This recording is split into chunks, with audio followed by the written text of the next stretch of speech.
Close. So close. You were off. I lead this bitch.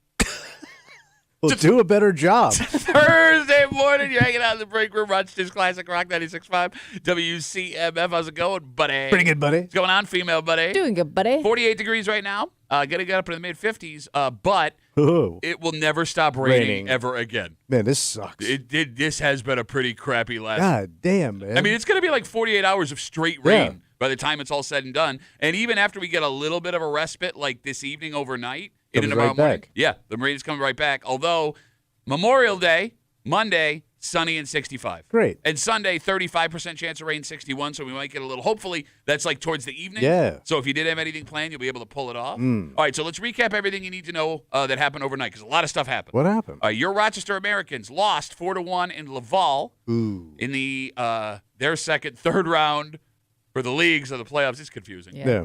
They are now up against it. They have to win. They're down 2? Yeah, they're down 2. They now have to win the last 2 games. Both of those are in Quebec. No, they're down 1 game. They have, down 1 game, have to win the last 2 Okay. In Quebec. The Knicks Pacers had what might have been the greatest ending of an NBA game in the playoffs last night of all time. Wow. The Pacers were down 14 points with just under 3 minutes to play. God damn. They were down 9 points with under a minute to play. How does that work, man? You're down 9. Yeah, but that seems like a lot to do. They tied the game at the buzzer and won in overtime. The Knicks choked so badly. How bad? They had a 99.1% chance of winning this game with 2 minutes and 50 seconds left. And they lost at home the first game of the Eastern Conference Finals. And if that wasn't bad enough, Halliburton, the point guard for the Pacers, if you know your sports history, if you watch that 30 for 30, yeah. Reggie Miller, similar situation Who was against on the the Knicks. call, by the way. He was the color guy for TNT last night. He is in the building. The Knicks fans despise Reggie Miller. He did the choke thing to Spike Lee. Yeah. Halliburton hits that shot to send him in overtime. Choke thing on the floor at MSG. It's one of the greatest moments I've ever seen in my life. It was like goosebump inducing. It was, but he also thought they won in that did moment, think they too. won, yes. But he thought he shot a 3 and it ended up being Yeah. a 2. His toe was on the line, so they had to go play more basketball, but the Pacers pulled It it off. worked out for him, because Right. if they didn't, that would have been kind of embarrassing. One of the worst moments in NBA history for him. Here's the thing. Even if you're not a basketball fan, go back and find the highlights of the last 3 minutes of this game. It is jaw-dropping. They're just raining threes on the Knicks. So we got that covered. All right. But, if the break room wants to keep people abreast of one specific thing, What's that? it's what's going on with your politicians. Who's in trouble now? No, nobody's in trouble. Oh, okay. Nobody's in trouble. In fact, depending on how you look at this might be a nice story. Oh, really? Yes. State senators got together yesterday in a rare bipartisan move. So they all got together. Yes, they did. And a bipartisan agreement to celebrate a day. Yesterday in Albany, they made a Star Wars proclamation. And they passed this bipartisan resolution, which, by the way, we'll tell you about more in a second. Yeah. Involving the legendary movie franchise. They went all out, Tommy. All right. In the state chambers with the elected officials, there were 2 stormtroopers, full regalia, that Disney sent from Disney World for the occasion. Okay. And they sent them, they made sure, no, New York did not pay for this. Disney sent them for free. Like the stormtroopers, Tommy, were standing behind the elected lawmakers while they were talking about this. Okay, like they were like the state troopers. Kind of, I guess, right? They also pretended to use the force to open the door to bring the stormtroopers in. And if that wasn't enough, 2 state senators, one Republican, one Democrat, brought in their own custom-built lightsabers. That they owned. That they built while on Disney vacation separately. Yes. And they were playing. Well, if there's one thing 2 sides can agree on, it's Star Wars, I guess. Okay. They played with lightsabers. Yeah. 2 men in suits. So they were doing like a little game. Yeah. Wah, wah, wah. So what was the point of this? Oh, well, we'll tell you the point, Tommy. It was a proclamation naming May 4th, 2025, Star Wars Day in the state of New York. So every May the 4th be with you, it's going to be Star Wars Day. Nope. It specifically was a proclamation naming May 4th, 2025, Star Wars Day in New York. Oh, just this year? Just this year, just like a little But ceremonial it already thing. passed. Yeah.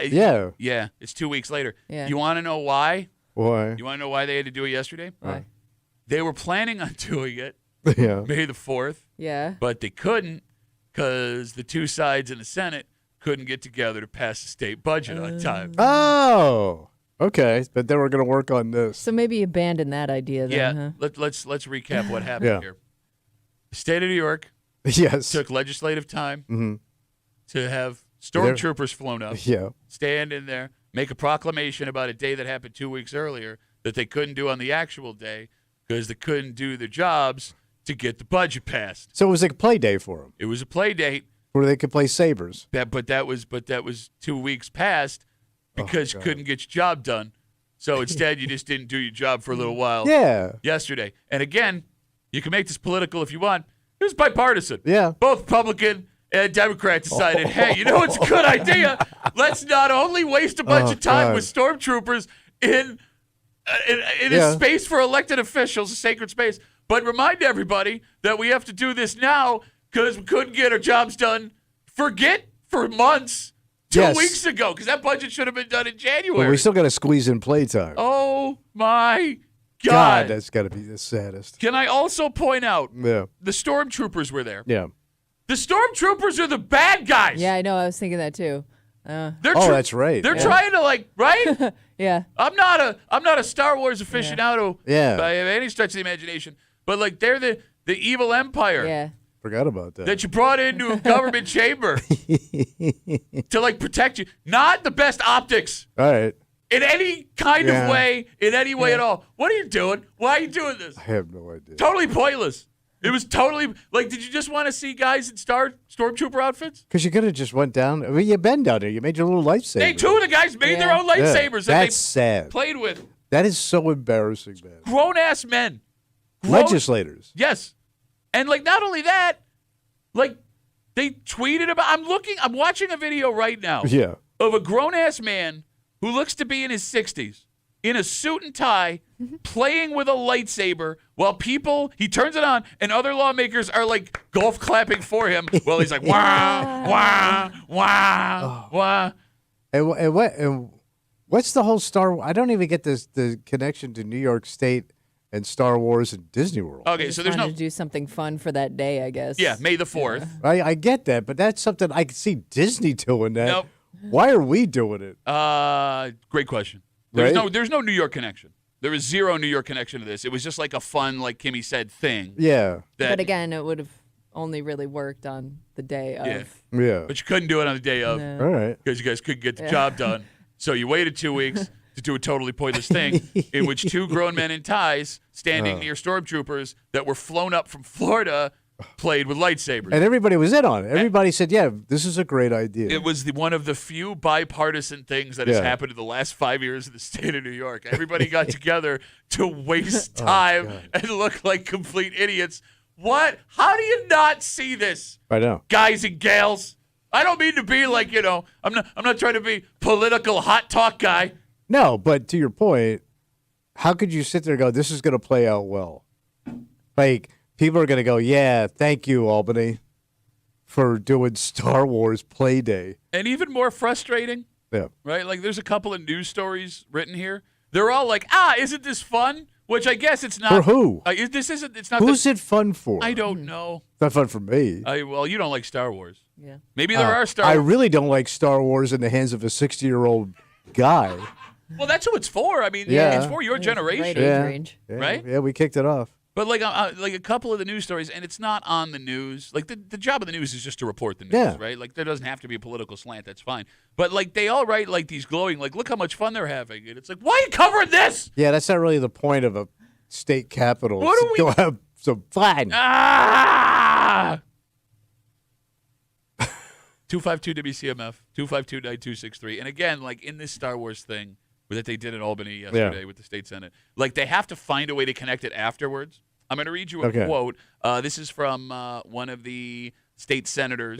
Rivera is the guy's name. Senator Rivera says, in Star Wars, Political parallels in Star Wars are influenced to this day in my daily work, but the franchise has served as a much-needed respite to a faraway galaxy for decades. When you look at Star Wars, the Empire is clearly what we should be fighting. We should be fighting organized fascist orders that need to be resisted, not to be fought. They need to be sabotaged, need to be stopped. You're standing next to the stormtroopers, bro. Right. And none of this matters. No, it does. This doesn't stop with the movie. God. Because, like, I'm guessing even, like, Star Wars people, like people that love the movies or, collect all the Star Wars stuff, they don't care. Do they care about this? I don't know. I mean, are they that into it? Would it be because even they're probably like, that's why they're the ones going, why are they standing next to the stormtroopers? That doesn't make any sense. Okay, I don't know. I guess I'm trying to like bring this back, Kimmy, to like our world because none of us in the room are Star Wars people, right? Okay, despite the fact that you have a tracksuit that looks like you produced it in 1972. Like if Josh Allen showed up in the Senate chamber and started throwing like footballs to set, would we think that's cool? I don't know. Could he make it look cool? Probably. Okay, so would we be like, oh, this is awesome? Well, it'd be a connection to New York State at least. That's a good point. And, the Bills make money and create jobs. That would make sense. That's a good point. The story on Spectrum also goes on to talk about they're trying to tie like Star Wars bringing politicians together. Yeah. Quote, the fandom has united lawmakers across the aisle. They named four senators, two of which are Democrats, two Republicans.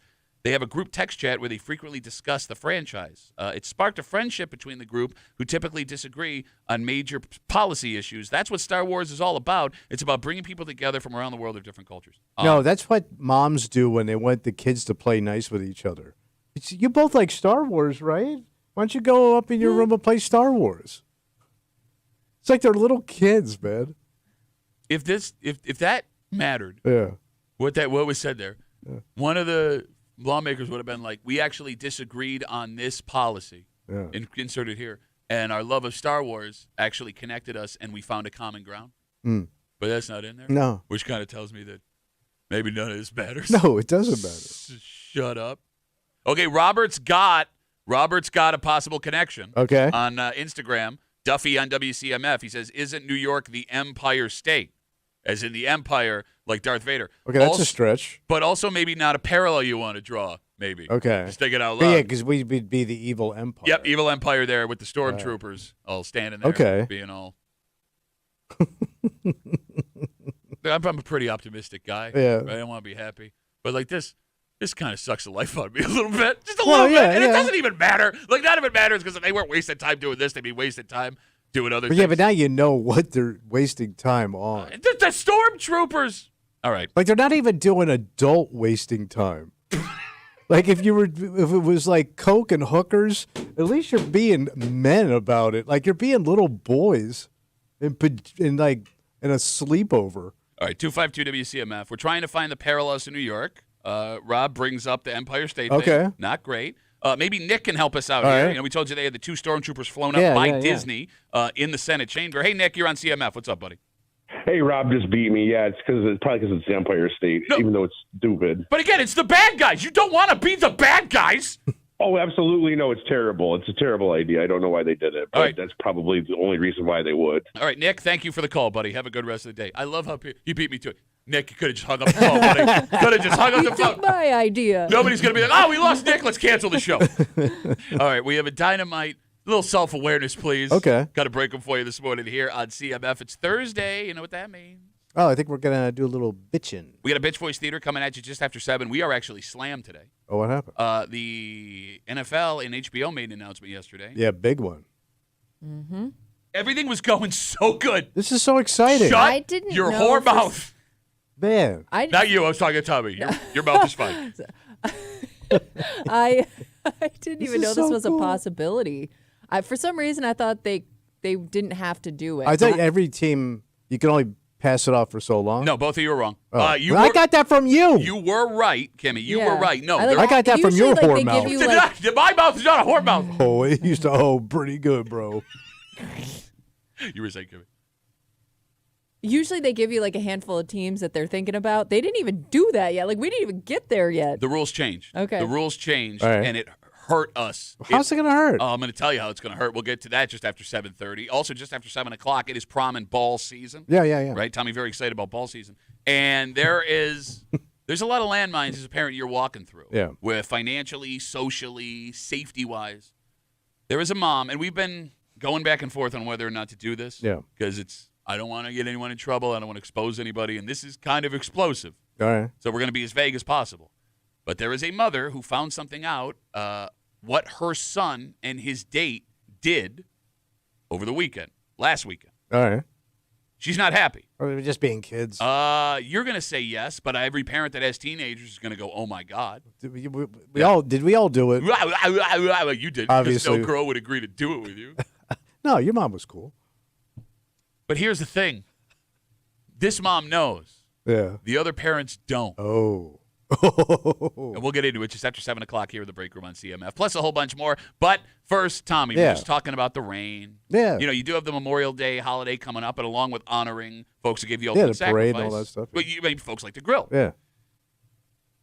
Little pricey now. What? The Grilling. meats?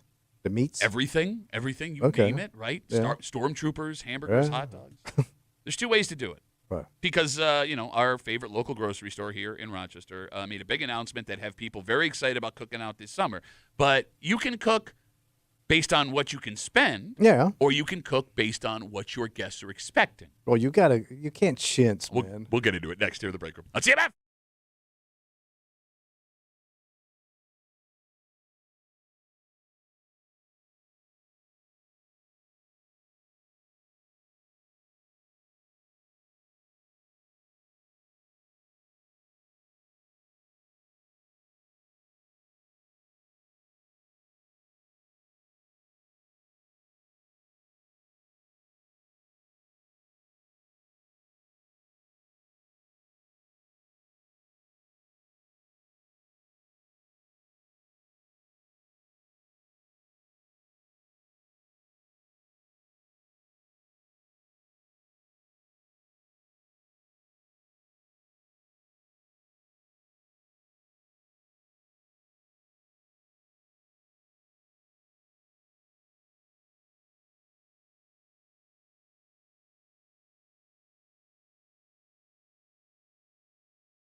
This weekend, the unofficial kickoff to grilling season. Oh, yeah, this is it. And when it comes to what you will be cooking for the folks that are over at your house, there are two ways to go about it. What do you do? You can do the economical thing, what fits into your budget. Yeah. Or you can cook for the preferences of the folks that will be there. And one store here in town is hoping to allow you to do the latter. Okay. But you can't really blame people for doing the first thing, can you? Oh, I can, yeah. You're hanging out in the break room. Rochester's Classic Rock, 96.5 WCMF. We got tickets to go see Back to the Future on stage at the West Her Auditorium Theater June 17th. We will get you those tickets in just a little while, wink, here in the break room on CMF. Also, just after 6:45, it is Memorial Day weekend. Very important day. And as part of Memorial Day, there are some kids who did an amazing thing out in Albion. And they put together this project that uncovered a history and gave an ending deserved to a man who went and fought for his country. That's very cool. These kids did it up by themselves? I mean, yeah, you're going to hear an amazing story. We're going to tell you these kids deserve an amazing congratulations. But it does kind of shine a light on, how do I put this? What was that? The reputation you have that may go away as time goes on. Okay. And I'll explain just after 6:45 here in the break room on CMF. So this week, Wegmans announced they are lowering prices on certain grilling items all summer long. Fantastic. So we're talking family packs of strip steaks, ground beef, Italian sausage, condiments, produce, desserts. The full list is on their website. Very exciting. Yeah. Very exciting. Now, here's the thing. Kimmy, the prices say lower, not low. All right, but they're down a little. That's good. And with the Memorial Day holiday on Monday, if people kick off their grilling season and have had sticker shock, right? Yeah. This is going to be a welcome respite. Sure. Kimmy, you had brought up a question earlier this week. Yeah, because if you're hosting, whether it's the 4th of July, a party, a summer party of some sort, when you decide what you're going to cook for everybody, are you cooking based on the price of something at the time, or are you cooking based on what people kind of expect for that occasion? So are you grilling for economy, or are you grilling for preference of guests? Like, do you go to the store not knowing what you're going to buy yet until you get there and see the prices? So your thought on inviting people over to eat would be? Well, what are you doing? What do you mean? You're hosting. Okay. Yeah. Hosting people coming over your house. Yeah. Yeah? I'm not coming over for budget night. Well, like you could do burgers, that with your family. hot dogs? No, is that not good enough for you? But if you're going to chintz out, well, what's don't chintz? host. What would be chintz for you? If you don't step up. If you host and host. If you don't throw a party. We've been to some busted ass, and bro, you had one. Busted ass party with that stank ass grill with your buddies. I was like 21 years old. Oh my God, man. I got tetanus that night. By the way, you're the sad person that showed up by himself. At least I brought whiskey. And you took it home with you. Yeah, I did. Okay. And I left before everybody showed up. Kimmy, there's a way to figure this out. Okay. We can do a power ranking of grill food based on chintz to quality. By the way, also, can I just interject? Yeah, absolutely. What did you do the year before? Because if you went top shelf last year, you can't go back. Oh, no, I disagree. Because there are factors that can change. Price of food, the job you have. There goes the old man wave. Then let somebody else host. It's got bank. What if nobody else wants to host? What if Then this is something stay you enjoy? home. Da-ba-da, stay home. Da-ba-da, stay home. Da-ba-da, stay home. Okay. If we're going to do a power ranking of grill food from chintziest to the highest end, Tommy, what is your chintziest grill food? It's a hot dog. Okay. But it can't be the lowest hot dog.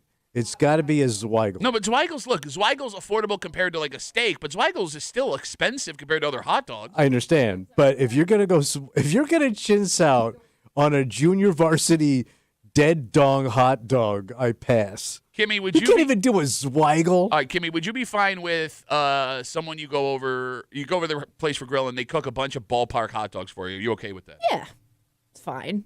Low. You're telling me it's a pretty standard summer grill food. It's we're not a Zweigel town. Oh no, I agree with you. Zweigel's is delicious, but Zweigel's are more expensive than a pack of ballparks than a pack of Salen's, whatever they are. Right? So you're telling me you would be offended if I had a cookout and handed you a ballpark Frank? Yeah, man. I come over for I don't eat that many hot dogs. So this is what I get. Okay. So if poverty dog, if hot dog is the chintziest of grill items, and I agree, unless there's something we're not thinking of, 252 WCMF, why does it feel chintz when there's just hot dogs, But when you throw hamburgers on the grill, it feels I don't completely know. different. Yeah, it's a different setup. But it's not that much more. Because you're giving somebody another option. You can have one of each. Yeah. Okay, but I could have two. Look, I mean, if you buy Ballpark Franks, those things are what, like $5 for a pack of 12? Yeah. Like I could have 4 Ballpark Franks. It is weird how the ground beef is not that much more expensive. If you're looking for a deal, you could find it. Yep. But like throwing burgers on with the hot dogs makes it feel 180 I think it degrees. just makes it feel complete. Yeah. It's just a feeling of like, yeah, those two things go together. So Okay. you can't have one without the other. Are you disappointed, Kimmy, if you go to a cookout and there's not hamburger option?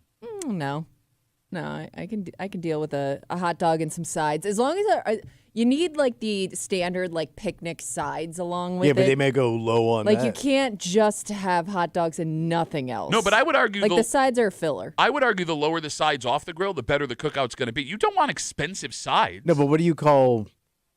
How low do you go? Well, I mean, coleslaw is pretty low. All right, I like Mayonnaise. slaw. The coleslaw is delicious. I mean, when we start getting into the more complicated salads. Yeah, what do right? you call complicated salad? Well, like Wegmans sells those tubs of salads. Yeah. Like that potato salad, the pasta salad. That seems too complicated for me. I gotta have tater salad.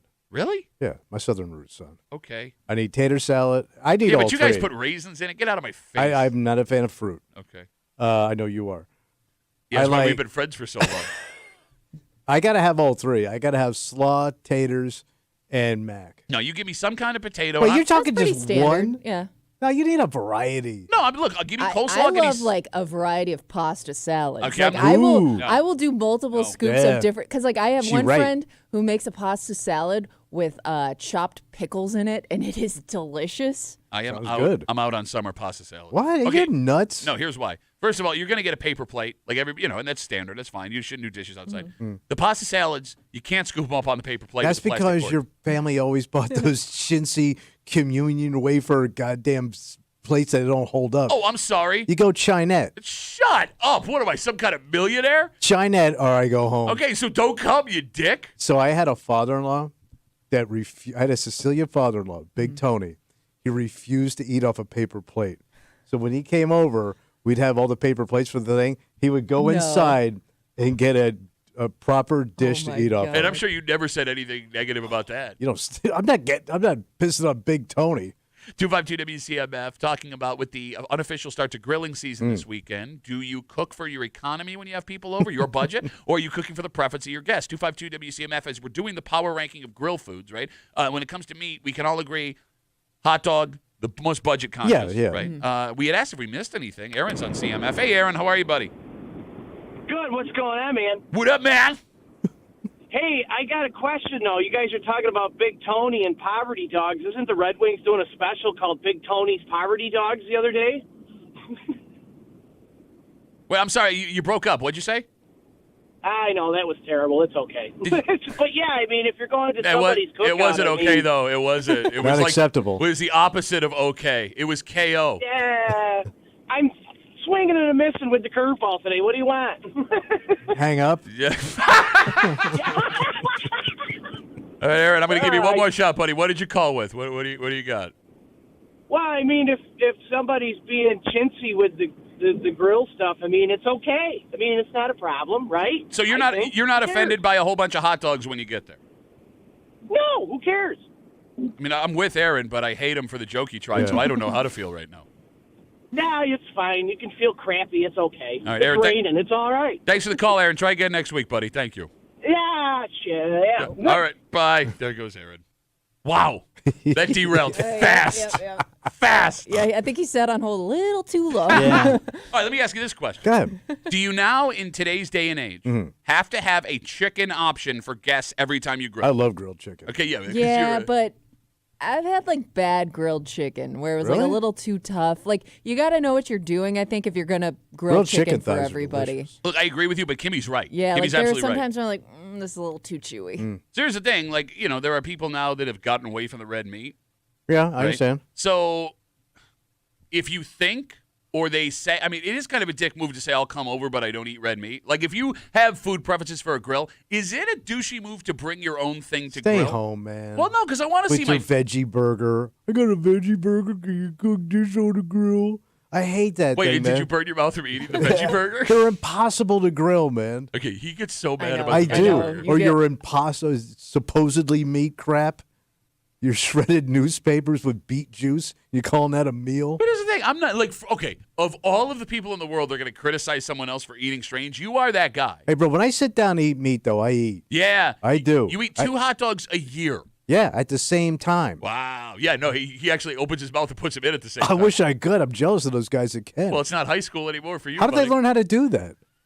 I mean, Kimmy, do you feel the obligation to have a chicken option just in case there are folks that don't eat red meat? I guess I've never thought about it just because I always assumed like if somebody,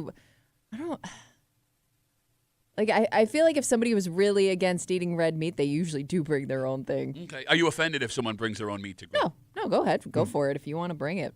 But Well, bring yours. I mean, I'll eat the chicken. I don't like it dry. Yeah, because that's what I I like mean. dry Like even ass if you chicken. make chicken, sometimes they don't eat it anyway. You got to do it right. You know? I feel like if you make chicken, there will always be one person that comes forward and eats a chicken. I guess. Unless it's really bad chicken. Yeah. All right, one more question. What's that? Is a person who serves steak on the grill to guests, are they trying too hard? I don't care, man. That's top shelf. I'm in.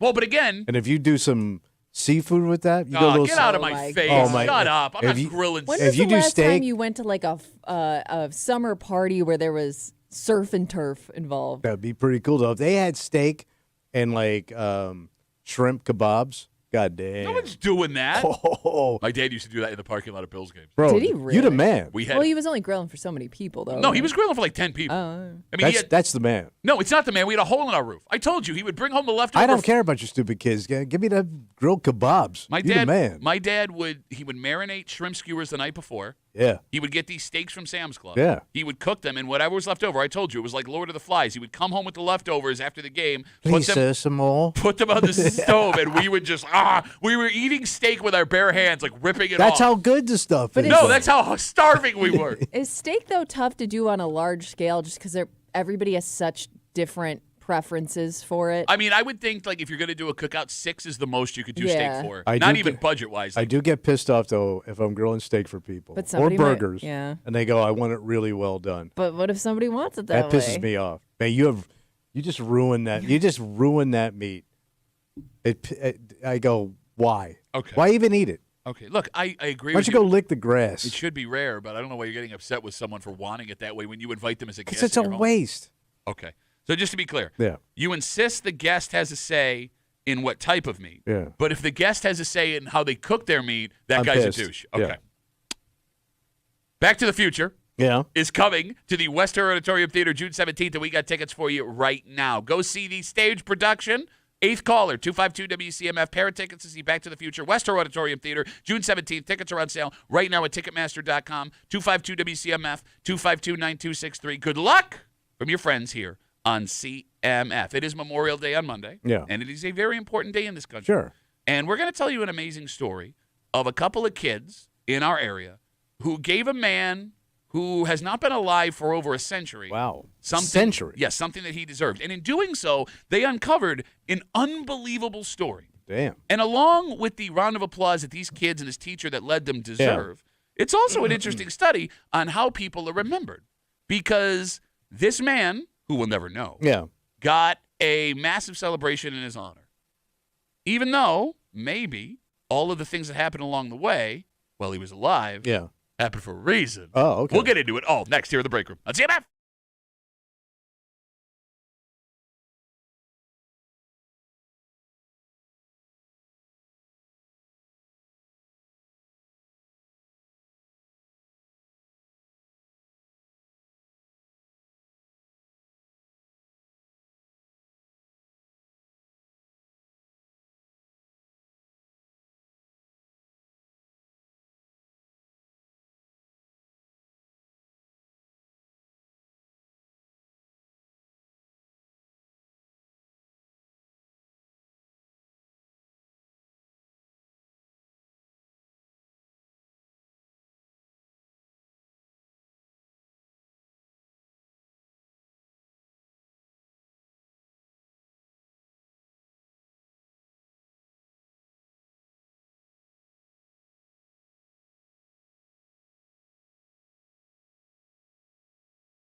off the bat, this is a great story. Okay. Amazing thing done by some kids in our area. They are keeping history alive. They are connecting the modern world with one that often gets lost to time. Yeah. And past the kind thing they did. The research they were able to do here, Tommy, is astounding. So it's a great story. It is an amazing story. We're going to share it with you.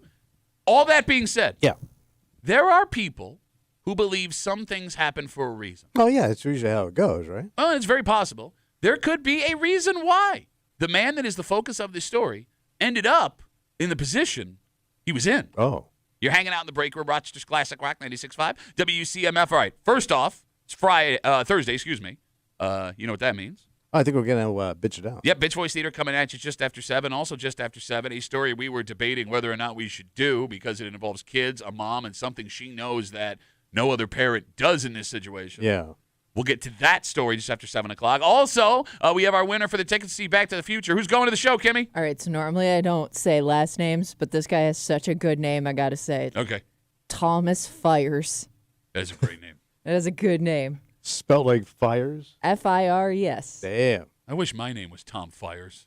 Oh, yeah, I wish you were on fire, too. I wish I had a co-host that did good jokes. Congratulations, Thomas Fires, on both your tickets to Back to the Future and your brilliant name. We have one more pair of tickets to give you today, so if you didn't win, don't worry. We'll get you those later in the show here in the break room on CMF. Memorial Day is on Monday. Okay. Right? It's a very important day to honor those who gave the ultimate sacrifice, right? But it also reminds people of everybody that has put on that uniform and gone to defend this country. With that being said, there are some kids, middle school kids out in Albion, that deserve a round of applause. So these are like not even big kids. No, we're talking 11, 12, 13. Yeah. The class, led by their teacher, Tim Archer, great name, not as good as Thomas Fires, you know, took on a research project to uncover the story of a Union soldier that was laid to rest in our area. The soldier's name was Daniel Waterhouse. We got a lot of great names. Yeah, well, that's a good old Civil War name, though. So Daniel Waterhouse was in a regiment out of Michigan, and a Civil War researcher out that way trying to document where these Civil War soldiers were buried couldn't find him. Oh. They didn't know where his grave was. And this researcher believed that Daniel Waterhouse was in an unmarked grave somewhere in our area. Okay. And that's where this story gets nuts. Are you ready? Mm-hmm. The kids out in Albion went to work. They sifted through the records of the town clerk, the census, the National Archives, and they uncovered, Tommy, Mr. Waterhouse starts here and somehow ends up in Michigan, goes to war for the Union. He fights for 2 years. Okay. He is taken prisoner by the Confederates.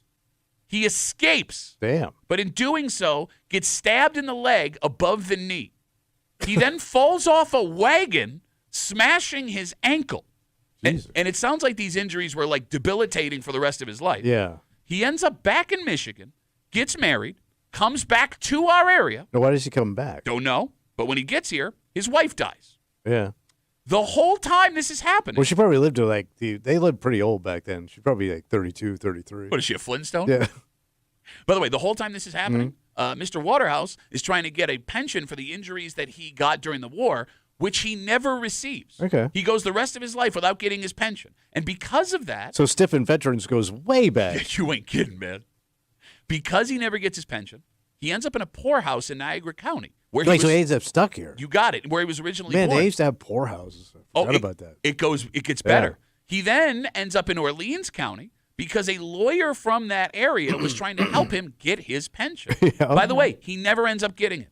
He died in 1910 and is buried where the Orleans County poorhouse, was located. So like a poor person's burial? You got it. Pauper's grave, I believe they call it. Okay. So here's where it gets amazing. The kids not only found him, they worked with local officials to secure a headstone for him. Oh, so is it an unmarked area? Yeah. Or he had like just a marker? I don't know what he had, but the kids ended up reaching out to folks in D.C. Yeah. They got him a headstone. Last weekend, they had a special ceremony for the unveiling of the new headstone. Dozens of community members showed up, including Civil War reenactors. Damn. And it was an amazing effort and a stunning accomplishment for these kids. I mean, you had researchers that work for a living that couldn't figure this out, and these middle school kids that's got impressive. together. They did all this work. They righted a wrong. They connected their lives to 2025. In 2025, to a man who fought a war that's coming up on 200 years old. Man, what a sad story.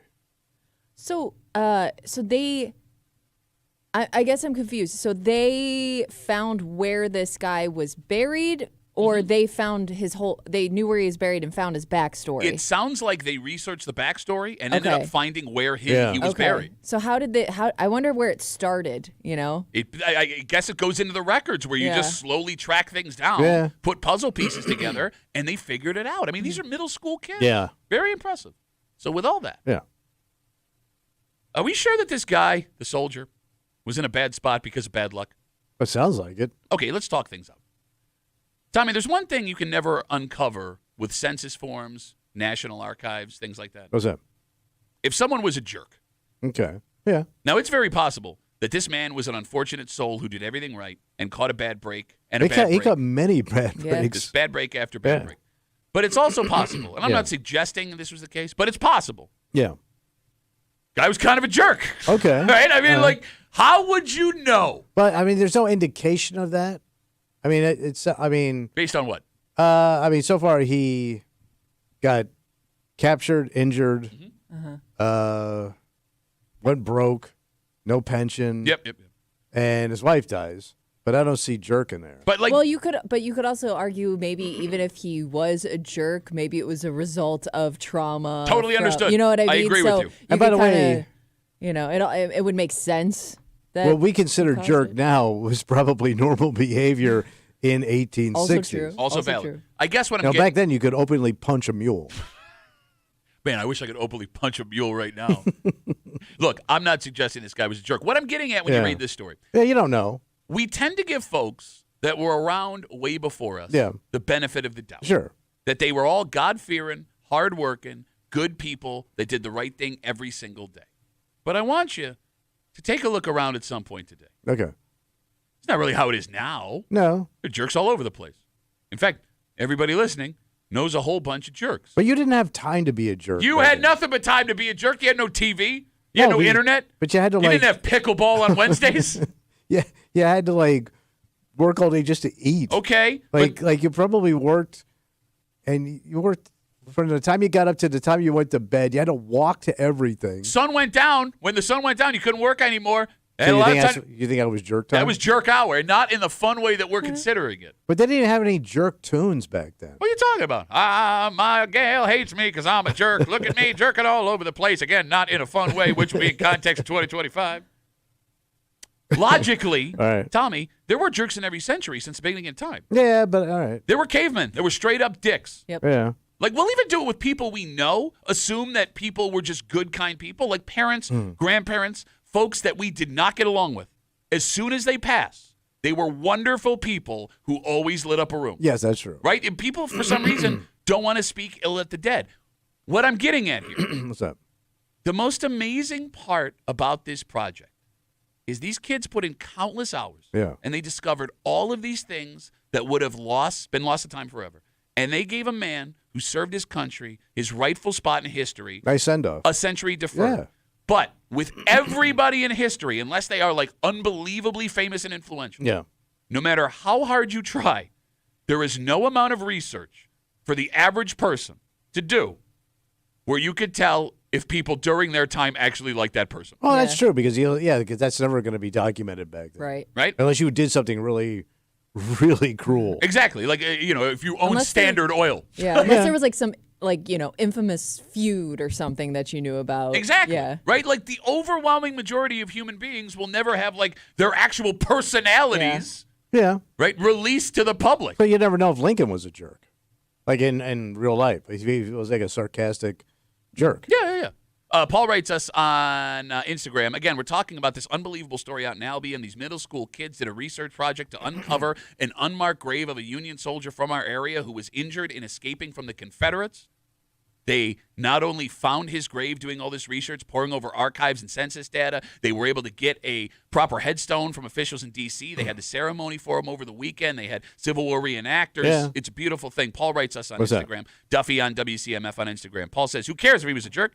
He fought in the single most important war in American history. He still deserves the dignity of a proper burial at least. I agree. I think you're misunderstanding me. I'm not suggesting this man was a jerk. What I'm saying is we'll never know about this guy or his neighbor or the guy down the street. And the reason I bring all of this up, I think the fact that history will lose whether or not you're a jerk is something we can all take solace in. Because eventually, no matter how much of a jerk you've been to people in your life, you're going to be remembered as like an old-timey kind soul. Yeah. True. Right? Yeah. Right? Like, I mean, like, think of the biggest dick you know. Like right now. Yeah. If they've got kids, eventually their grandkids, great-grandkids, great-great-grandkids are going to assume old Papa Jerk was sitting in a rocking chair one day, with his grandkids on his lap, telling about, like, how good life was when he was a kid. Yeah, but it's hard now to, like, hide it. Yeah. Because it's so documented now.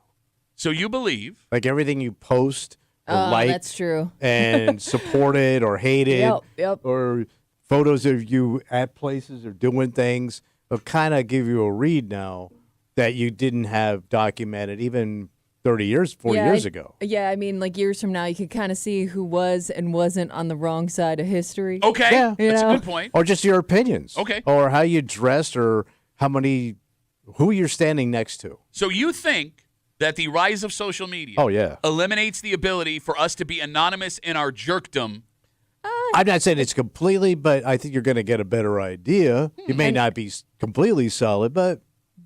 I'm also going to say the bigger the jerk, the more research you can do, because likely the more posts they've put out there. You bring up a good point. If you've ever done Ancestry.com, not like the blood thing, but like research. Yeah. They use government documents and where their names show up throughout history to try and connect the pieces. Do you think that 100 years from now, our great-grandkids are going to have some database where they can enter our names and look at our Facebook, Twitter, Instagram things? Is there enough space in the world for that to exist? They'll make it. They'll invent it. It's just going to keep expanding. Okay. So, like, at some point, like, anything you put on YouTube, right, of yourself, that's going to be out there. Like, I don't know what my grandfather's voice even sounds like. He died before I was born. So there's a couple of still photos and maybe an 8mm, but I don't even know what he sounds like.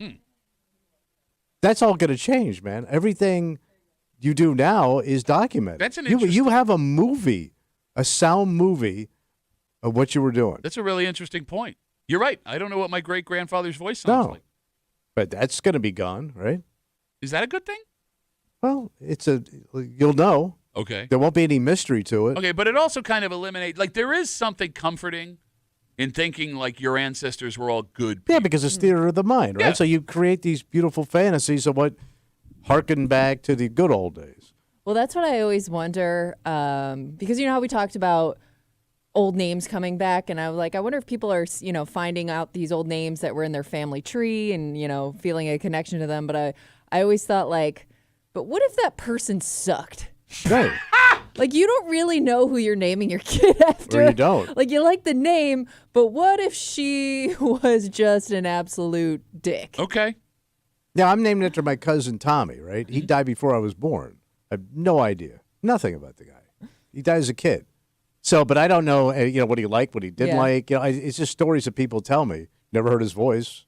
But, like, think about this. You have grandkids who see you completely different than everyone that has known you on the radio for 30 years. Right. And if they never listen to anything left over, and if they have taste, they won't, they're going to look at you as like a kind man. But they won't. They're going to be too curious. If they have any interest at all, they have a wealth of information. Nobody's interested in you. I've seen the ratings. All right, everybody, hold on. I'm sorry, we're super late. We got a lot to do today. Watch your ass today. I mean, look. Watch your ass. That might be the best advice all week. Tweet, post, whatever. Think before you tweet. Like your great-grandkids are going to read it. There you go. All right. It's Thursday. You know what that means? Oh, we're getting started, buddy. What's We're that? Bitch it out. Yep. Good luck. Bitch Force Theater coming at you here in a second. And this is tough. And we went back and forth on whether or not we were going to do this. We're going to do it and keep it as anonymous as possible because it involves teenage kids. Got to be careful. It involves a very dicey situation that a mother discovered her son was in over the week. Okay. Here's the problem. Yeah. She knows the parents of the other kid involved don't. The daughter. Yeah, the daughter. Well, obviously. It involves prom. Well, not everybody was listening was knowing. Well, he's either that or he took a boy or a girl to the prom. Nobody said prom yet. Yes, you just did. Like an hour ago. Did I say prom just a second ago? No, I didn't. Yeah, you said it's prom season. You're right, it is prom season. But you brought it up. It's prom season, and we're going to the Son, beach. to listen to your show. It's the first time you ever had. I'm confused.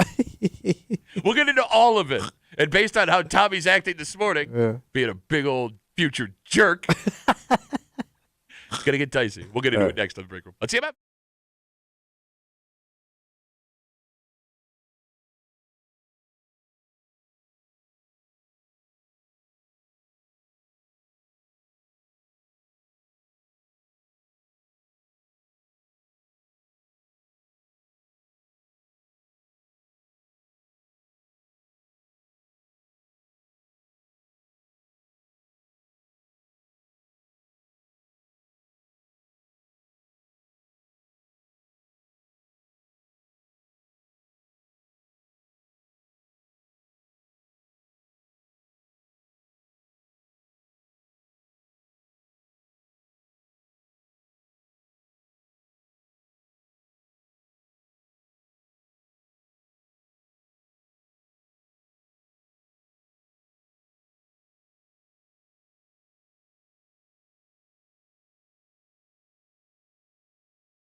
Oh, boy, this is tough. What's the matter? Well, before we get into this story, yeah, we've said before and we'll say it again. We are not licensed therapists. We are not counselors. Yeah. We are not lawyers. We are not smart people. So it is amazing to me what people will call with, write with, confide in us, looking for, I guess, advice from either the room or people listening. Yeah. Because in this case, we are going to find out something the parents of one kid do not know, but the parents of the other do. And this mom has no idea if she needs to share with these other parents what she found out. Ooh. You're hanging out in the break room, Rochester's Classic Rock 96.5, WCMF. We'll get to that in just a second, but okay. It is Thursday. Oh, yeah. When you want to hurt someone in this room, can't call him short or stupid or say that vintage tracksuit makes Tommy look like that Russian astronaut who burned up on his way back into Earth after he landed on Earth. You got to really hurt someone. Something along the lines of... I'm Pat Duffy. I'm going to have everybody over for Memorial Day and serve them low hot dogs and busted burgers because I'm just a busted low hot dog serving little Memorial Day bitch. Because I got low cash, son. Low cash. Hello, cash. We take all your bitch voices. We run it back for you. We call it Bitch Voice Theater. Happens now on CMF. And now, Bitch Voice Theater, featuring Thomas Muley, accompanied by Patrick Duffy. Oh, I'm perfect parking Pat. You have to be careful about the fire lane. I'm going to narc on you. I'm a narking little Home Depot bitch. No, turn Phil, man. That's it. That's all I got. Is Armand sleepy? Got a little sleepy, Armand. I come in here all the time, running my mouth, and I'm sleepy. I come in, Armand! And I've been out all night, and I can't do the pitch word. Dude, well, I screwed up again, but you're still a bitch. He's got a little bank. Yeah. So he also owns the house next door that he rents out. Ooh. Really? Yeah. Who? I can't say. I'm making a point. I'm going to stick my finger up in the air and do Scott thoughts, but when I got to name a name, I'm too scared because I'm not scared gonna as a little hurt bitch. dumbass people. Oh, I'm Pat Duffy. I'm having a heart attack. And I want Tommy to save me, but he's gonna come over in his little tracksuit, and he's gonna get distracted. Cause guess who showed up? Mr. Butterwing. He flew in the room, and now Pat's dying on the floor while Tommy chases little Mr. Butterwings in his tracksuit. You dying little bitch. A water jug, 2.5 water jugs full of chains. Ooh, I'm a water jug billionaire. What? How about your family? I would just say. I'll say it. They got low standards. How could you say that about my family? Well, you pushed me. And that was Bitch Voice Theater on WCMF. Prom season is upon us. Yeah. Proms and balls, we're smack dab in the middle of it right now. And with the fun and the dresses and the tuxes and the memories come danger Oh, yeah. and potential issues. Mhm. And we've got an issue. And I'm going to be clear. We got this Monday or Tuesday morning.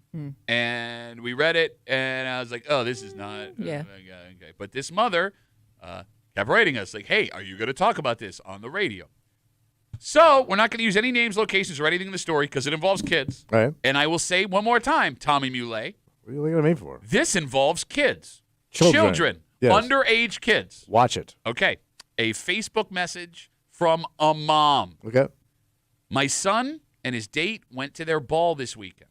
And on Monday, I discovered that without our knowledge or the knowledge of the date's parents, they spent the night in a hotel room. They were supposed to be at a parental supervised event at the hotel, but they managed to get their own room and spend the night alone. I won't get into details, but according to my son, his date's parents do not know what happened. Okay.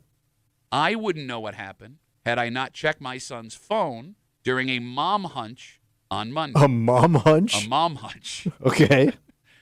What I am wrestling with is whether or not I should tell this date's parents what happened.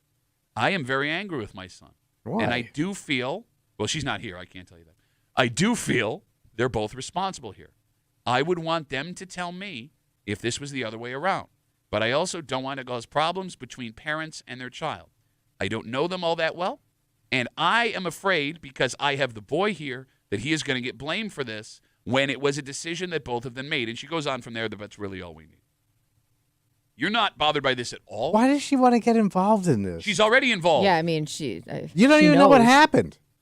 Well, but she don't. She does. Okay. You don't. Okay, you don't know what happened in the room, but you know that there was a room. Okay. Time out from the game. I'd like to use my first time out of the show. Thank you. You got two kids going. Listen, I get it. You don't know what happened. Okay, so what conversation do you want to have with these parents then? If you assume that this is what happened, what do you want to sit down and tell these other people? Because they're going to have questions. Because, lady, you're holding the gun. What does that even mean? What does that mean you're holding the gun? I was just making gun fingers. You just want to use gun fingers? No, your boy's got it.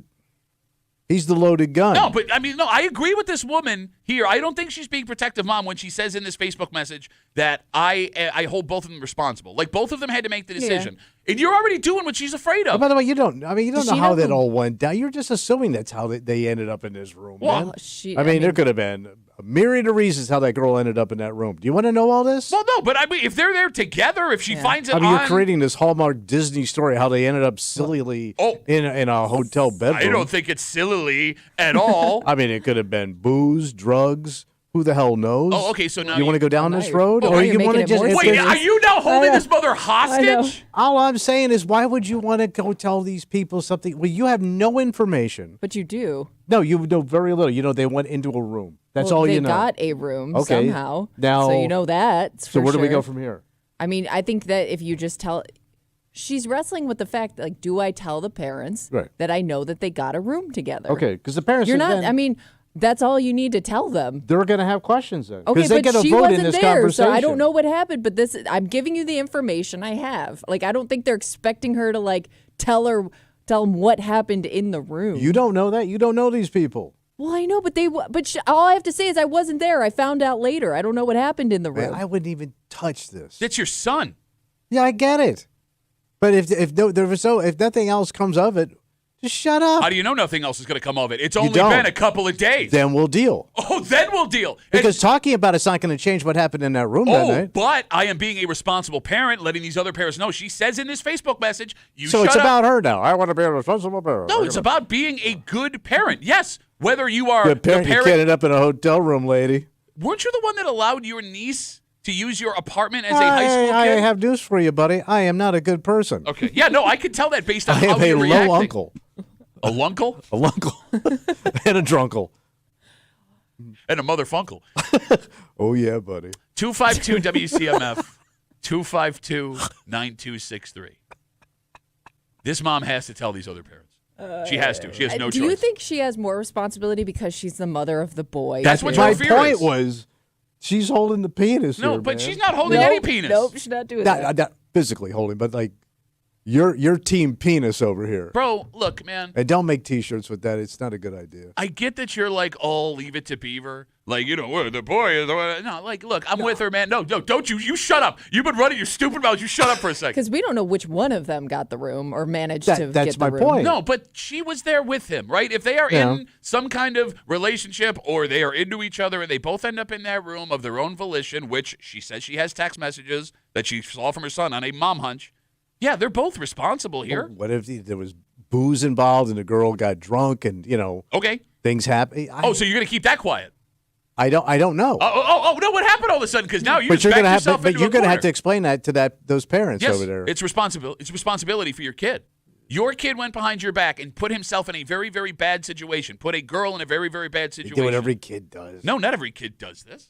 Well, kids with access to good credit. I still want to know how they managed to get the room. That's a great question. I thought, what age can you make a hotel reservation? Is that a law or is that based on hotel by hotel? I have no idea. I always said you had to be like 21 or 18. No, when I was on the road, I was 18. able to book hotel rooms. Yeah, it is 18. So, you have to. Hotels have a minimum age of 18 years old for checking into a hotel room. So the kid could be 18, though, right? I mean, you could also have a friend that's a little older that did it for you. That's a cool friend. But yeah, no, a senior in high school could be 18 at this point. Yeah. All right. The phone number is 252-WCMF, 252-9263. With this mother who finds out, again, we're being as vague as possible here, that her son and his date got a hotel room together without her knowledge during their dance over the weekend. Yeah. She knows the girl's parents do not, and she is now wrestling with the idea of telling the other parents. She thinks it's a responsible thing to do. However, she is worried that her son, because he is the boy in this relationship, will be blamed. Kimmy, you would want to know if you're this girl's parents, right? I mean, especially if the other parent knows. Like, I think it's one thing if neither of you find out, or like you find out just through, later on. But I think the fact that one parent knows and the other one doesn't, I feel like you kind of have to be on the same page with that. So, yeah, I would want to know. Here's the other thing: you don't know that the other parents don't know. So I will read you the quote because she may have. Okay. They may have saw her coming home and going, all right, what have you been up to? Okay, well, if that's the case, then and you share this with them, there's no problem. Yeah, that would make them probably trust I'm going to assume that fair. happened. I'm going to stay away from it. No, but then that means those parents are also keeping that from you, which makes them bad people. I like that. Do you like that? Do you like that? I like when parents just go to the mutual corners and let's just go about our business. Thank God you never had a child. Thank God. No, I mean, in all seriousness, like you would have raised the worst. The kid wouldn't have good credit anyways. No way my kids get in a hotel room with your busted ass. All right, we got folks writing us on Facebook. We got folks writing us on Instagram. We'll start on Instagram. Duffy on WCMF, the easiest way to get us. Salt writes, I think mom should have a conversation. If they were responsible about it, then it's just part of growing up and it's a non-issue. If they weren't, that's another conversation. So you want a breakdown of what happened in the room that night then, according to that. I mean, I think that's a fair statement. Man, you want to hear all that? Well, look, I mean, if you want to be adults, like if I'm being honest with you, you want to have this conversation, I'm going to sit down, those other parents are going to sit down, and explain to us what you did. But be prepared. Yeah, no, I mean, understand. as long as you can wrap your head around, if you really want the unvarnished truth of what went on in that room that night. The point I'm making is, you want to be an adult? Now we're going to be adults. Let's do it. You want to do it? Is it fun now? Is it fun now? Is it fun being an adult? What if the kid gets up and starts bragging? What kid's got the ball? He turns in the dice. In front of his girlfriend date's parents to pull something like that. We got folks waiting on hold. Okay, we'll get to that in a second. Yeah. I do want to read Jacob. He writes us on Instagram. When I was 19, 20, my girlfriend at the time was a senior in high school. Her parents ended up buying us a room. The whole time I thought it was some sort of trap. Okay. All right. Let's go to the phones. 252 WCMF. All right, we have a couple here. I don't know if they're a couple. It was two people. Two people on speakerphone. Yeah. Lincoln and Noel, which wasn't that a bank that went out of business in the 80s? I think so. Yeah. Savings and Loan. Lincoln and Noel Savings and Loan. Okay. Lincoln and Noel, how are you guys? Pretty good. How are you? Good. What do you got? Go ahead. So I think the mom should just stay out of it. As a mom of 6 girls, if I don't know, it's not going to kill me. They're juniors or seniors in high school, or make the couple, the boy and the girl, sit down and tell the other parents, because you don't know what the other parents are like. Okay. And they may know already. All right, but I feel like Lincoln might have a different take here because he's also on speakerphone. Oh, no, I agree completely. Yeah, you got 6 girls. You have no opinion. Tell her parents. Wait, you guys had the same take, but you wanted to be on the phone together. We're riding in the car to work together. Oh, Bluetooth. Okay, Gotcha. all right. Do you We guys? listen to you guys every morning. Oh, God. Are you guys a couple or are you guys coworkers? No, we are definitely a couple. But they said they have 6 children? No, she Six said. Wait, you girls. said you have 6 girls, Noel. Yeah. Yes, I actually have an 18-year-old in high school that went to her prom this year, and I mean, she moved out at 17, and they live together. So, Time out. I'd like to use my second time out of the show. Thank you. I got one left, so I can still use a Okay, challenge. all right, All right. sure. Noel, you have Yes. your daughter moved out at 17 to live with her boyfriend. Yes. How does that happen? Ran away from home at 17. Oh, Thank okay. you. Gotcha. Okay, so she ran away. She was still in high school? Yes. Okay. And My life was so bad. Okay. But, yeah.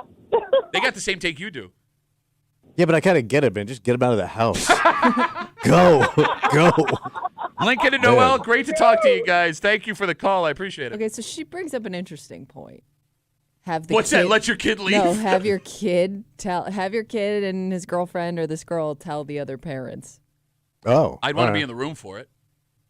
To make You sure. would as the parent. I look, you guys, you're right. I'm with you. Yeah. You let them tell them what happened. All right. I want to be there to make Okay. sure that you are not just being like, yeah, we did this. And Yeah. that. You don't want them to downplay it. Bingo.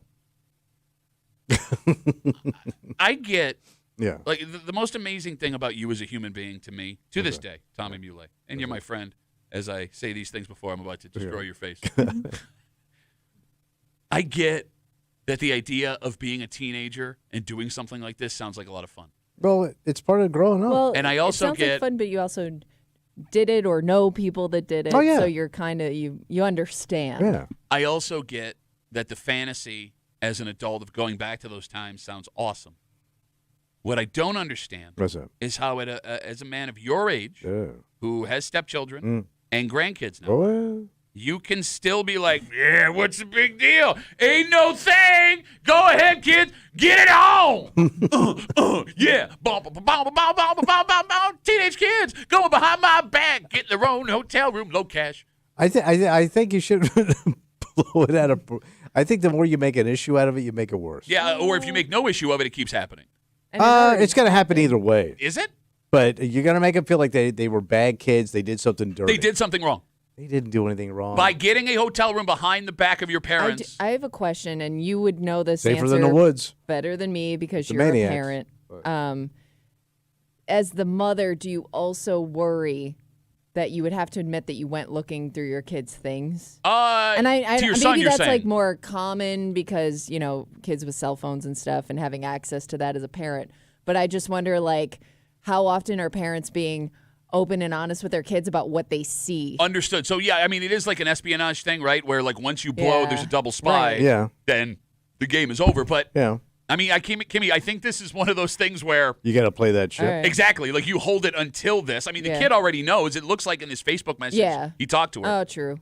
Again, we got more folks writing us on Facebook here. We're talking about this Facebook message we got from a mom. Long story short, her son, his date, went to a dance formal style over the weekend. We were trying to be as vague as possible here. She went through his phone on Monday on a, quote, mom hunch, discovered that he and his date got a hotel room. They were supposed to be at a parental supervised other thing. She says that she is aware that her son's date their parents do not know. Yeah. And she is wrestling with, do I tell them? She would want to know herself, she says. But she is also afraid because she has the boy here that they are going to blame him, and she sees both of them as responsible. Facebook messages coming in. What about the parents that were supposed to be chaperoning the hotel party they got away from? Don't they hold any responsibility? I mean, I guess, yeah. I think you're past that now. Yeah. Right? It is mind-blowing that as we're in the middle of prom and ball season. Yeah. There are parents who want to have the responsibility of hosting post-prom functions. Have the kids at their house. Or at a, Or you're going to be supervising something off. Whether it's a hotel or like a lock-in or whatever. Even if you have the best intention of keeping alcohol, drugs, sex away from whatever you have planned, the kids do have a say in that. Yeah. It's like we talked about the other day with that adult getting busted after those kids were throwing rocks drunkenly at a car. Yeah. Like, you do run the risk of something like this happening if you host these things and you're responsible. Right. And why would you want all that responsibility? Well, I guess the idea is I can be the one that protects the kids. But you're also going to be held accountable for all those kids, man. Yeah, but I guess the And like you said, it takes one kid to take you down. But I guess the counterpoint to that would be, do I trust any other parents? Right? Because like this mother trusted Let them deal with it. But this mother trusted these parents to watch her kids, and they ended up in their own hotel room. I would let the Goody Two Shoes couple do it. Is Goody Shoe Shoes like how does are Goody they like Two Goody Shoes? Are they Goody Two Shoes? Let them do it. Okay, but she did, and it ended up like this. All right. Maybe. I don't know. Now you don't know. I A don't second know, ago, Pat. you're standing up on a Young soapbox, your love. finger Who in the air. understands young love? Who knows Pat? if it loved my ass? You were in love at 18? I was loving it. Ba, ba, ba, ba, ba. You sick bastard. I'm sick. You are sick. Grown-ass man with this take. And you're going to be sick with this take, too, because I know you're excited about this, and that makes you an idiot. Because I know the rest of Bill's Mafia, Kimmy, is not excited. This is so cool. I saw a lot Shut of up. excitement yesterday. Okay. I don't know. If you're excited, you're not a real Bills fan, because I got some not-so-fun things. Everything was going so good. It was going so good. Man, my town's going to be on TV again. Your wife's And town it's a good one. Webster's Yeah, it not going to is. be on. Fort Hill's not going to be on. I'm an old Pittsburgh kid. You're old. And here's the thing. It's finally a good one. This is something nice. Every time we're on TV, it's always terrible. This is the worst thing that happened to the Bills in a very long time. Because you think they can't handle it. Oh, no, not think. I got data to back it up, and we'll get into it next here in the break room on CMF.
This is why we can't have nice things, man. What happened? Everything was going so good. This is the greatest. MVP quarterback, coming off the best season we've had in 30 years. Yeah. Roster solid, schedule's perfect. We are set up for a run.